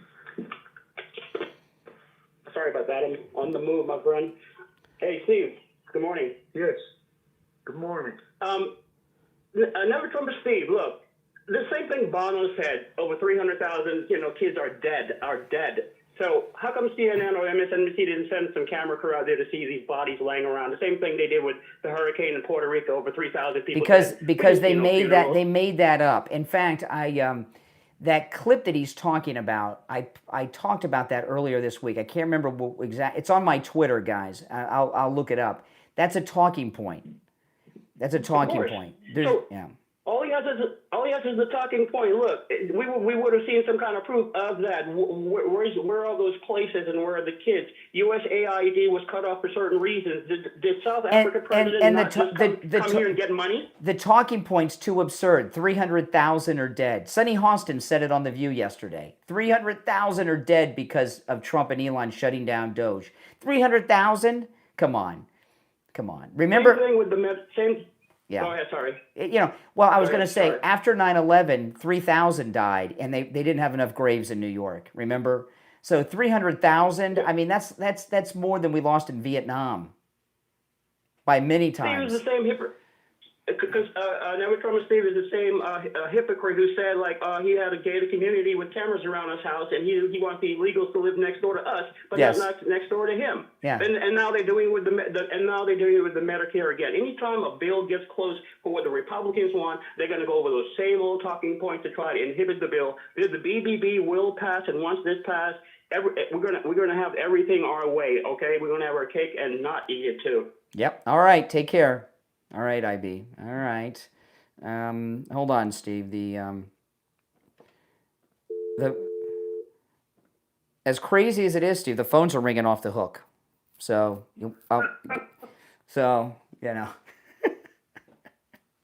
well, we're still on the air online.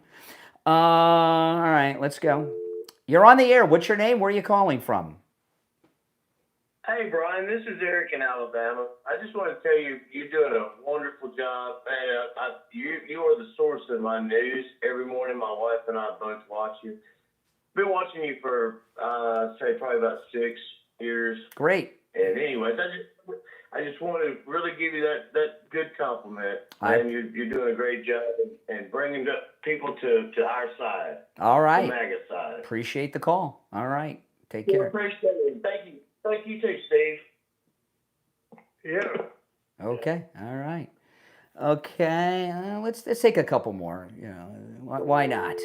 You're on the air. What's your name? Where are you calling from? Richard from Pamela. Hey, Richard. What's up? Okay. When all of this is going on, Elon stayed at Mar-a-Lago, or maybe he had an apartment in Washington, D.C., but does he have like a palatial estate like Trump? No. Nope. Elon's made a big deal that Elon Musk is like your dad, Steve. Doesn't want to buy a house. So he just goes from there to there. Well, All when you're the richest That's man all in the I needed world, to know. most of us buy houses as an investment. Someone like President Trump wants to have a legacy. When you're the richest man in the world, why do you need a house? You can rent the best and not have any worries. You can live in a different house every week. Right. Okay. Thank you. I was just curious. All right. Take care. Take care. All right. Have a good weekend. All right. Well, let's take one or two more. I mean, I've been up since midnight, been on the air over 3 hours now, so I'm starting to fade. All right. Let's go. You're on the air. What's your name? Where are you calling from? Brian from Deerfield. Hey, Brian. Hey, Brian. Hi, Steve. How are you? I got a call on Eric. I keep missing the radio show. I had 2 quick points. First, when you have 2 type A personalities like Elon Musk and President Trump and they lock horns, a lot of times it's better that things come to a quick blow up and it clears the air for the 2 of them. And a lot of times after the confrontation ends, they see traits of themselves in their opponent, and they actually become closer friends and closer co-workers in that, which can be a very, very good thing. I mean, these are 2 powerful MAGA guys, really. And I think they're going to be okay when things settle down a little bit. The second thing I want to see, do you remember when President Kennedy would... What's that, Steve? Yeah, I think they will. And I think they'll even be closer friends and closer partners in the administration once it settles down, because they see that both of them are fighters, and you go to have more respect for your opponent. And sometimes this could be a very good thing. Down the road a little bit, maybe by next Tuesday, one of those types of things. That Elon's enemies are the same as Donald's enemies, that's when they're going to realize that they made a mistake. But like I said, Steve, when they see what the downside is when they're not working together, when they work as a team, and maybe they have a better understanding of each other now too. I mean, these guys are really good together. And I'll tell you, we were talking about all the things he did. This saving the South African white farmers, that's obviously Elon's influence. That South African thing's been going on for 20 years. And so it's underreported too. Underreported. Yeah, so I think they're gonna. If I were to bet on it, I'd give it an 80% chance they make up fully. Oh yeah, I think so. Over the weekend. You know what it is with these people on the left? It's the Trump derangements. Anytime there's something negative, they jump on it and they start doing the manifesting of blow it out of proportion. And a lot of young. Yeah, go ahead. Yeah, they're trying to blame this on the Asperger disease, and that wasn't President Kennedy being secretly treated for that during his administration? Do you remember that? But I've heard that. But the thing with Kennedy, Yeah. you didn't have in your hand, you didn't have Twitter then, right? So these things are happening in the past. When Dr. Feelgood had Jackie and President Kennedy all hopped up on dope, you didn't see it on TV, right? Well, the thing, we didn't have that, but we did have the Cuban Missile Crisis. And I was wondering if anything would set somebody up dealing with the Cuban Missile Crisis, I think would have done it. That may be why Bobby Kennedy was used to negotiate with the Russians, because maybe they didn't want anybody to see how high President Kennedy was, other than his brother. Bobby Kennedy was he was the hold back channels for the entire thing. By the way, Steve, I think the only person he could trust is his brother too. Did you hear what Bobby Kennedy Jr. said about his dad's assassination, Steve? No. Okay, you were in LA when that happened, right? Yep. Do you know who Bobby Kennedy says murdered his dad? Who? His bodyguard. I heard that. He said Bobby Kennedy talked about this a couple months ago. Bobby Kennedy was shot in the back. And by accident? no, on purpose. On purpose. He was a CIA assassin. His bodyguard. Bobby Kennedy Jr. talked about this in detail about 2 or 3 months ago. It was fascinating. He said, "Sir." Wasn't the bodyguard like in the back of the room or something? The bodyguard was behind him. Was behind Bobby Kennedy. Yeah. And behind him. Yeah. and Sirhan was facing Bobby when he walked into that kitchen. And Rosie Greer and a couple other celebrities, I can't remember who now, they got him before he got his shot off, Sirhan. And they had Sirhan's gun pointing straight up to the ceiling. There were no wounds from the front with Bobby. They were all from the back. I never heard that before. It's fascinating. Well, are we thinking that Sirhan was another patsy like Yes. Harvey Oswald? Yes. Isn't that amazing? Yes. And this is if Bobby Kennedy says it, Jr., I take it to the bank. And it was all about Vietnam, because his dad just won the primary and was going to end the Vietnam War. Well, didn't the young Kennedys go and visit Sirhan in prison too? Yes, he visited I think a bunch of them Sirhan. did. Yes, Bobby Kennedy did. Yeah. Yeah. I thought that was fascinating, because I know you followed that. I always thought the whole thing was weird with Sirhan. It was, I never understood it. Now I do. I really didn't understand I never understood what his motivation was, Sirhan. Yeah. But yeah. That's a fascinating topic. Mm-hmm. So, all right. Yeah, next week I'll try and call in early, guys. Have a great weekend. Well, there's still thousands of people listening. We're on the post show. All right. Well, I guess we can sign off for today, Steve. But yeah. Did the Bobby Kennedy thing? Did they offer any photographs? Bobby Kennedy. Now, this was from the mouth of Bobby Kennedy Jr. Okay, that I heard this. I didn't read about it. I didn't see someone talk about it. I saw. Release a picture? No. I'm going to answer your question. So this came from the mouth of Bobby Kennedy Jr. He said, if you look at the autopsy report, okay, of his father, all the shots are from the back. Sirhan was in front of him. He never had his back to Sirhan. He always was front facing Sirhan. All the shots were from the back. That's what Bobby said. He knows more about it than anybody. It's his dad. And so he said the autopsy, and he said the everything I've ever seen, any photo evidence I've ever seen, it always puts Sirhan behind him. No, that's not what Bobby says. He says that no. He said he was in front of him. It happened when they were walking into the doorway of the kitchen, and they were walking from outside the kitchen through the kitchen. Yeah, through the kitchen. It was and there were a bunch of celebrities there that tackled Sirhan, and one of them was Rosie Greer, because I know Rosie Greer, as a kid, but the other one I don't remember. I'll try to find this for you. I don't know if I can find the exact interview and send it to you. One of them was a famous Olympian at the time, and the Olympian, I don't know his name, that Bobby told this whole story, Bobby Kennedy Jr., had grabbed Sirhan's arm that he had the gun in and had him facing it straight up in the air. It was never pointed at Bobby. And all the shots were from the back. And Sirhan, they had Sirhan bent over like a table in the kitchen or something and facing up on his back. And the bodyguard shot him from behind. That's Bobby Kennedy Jr. I know it's shocking stuff, but I believe him. I'll see if I can find it, and I'll text it to you. All right. All right. Well, that's it for today. I will call you later in the day, Steve. All right. Take care. All right. Take care. And those of you that are new to the program, make sure that you subscribe to the channel. All right. And if you're already subscribed, do me the favor of liking the video and sharing on your socials. And that interview with Bobby from a couple months ago, before I go, does anybody remember where that... It'll save me some time if you can remember it, where Bobby said that, so I can find it easier for Steve, because Steve doesn't believe me. And he does so many interviews. And I can't remember who Bobby Kennedy was talking to. It wasn't Megyn Kelly, I don't think. Does anybody remember who the interview was with? Well, thank you very much. Thank you very much. No one remembers.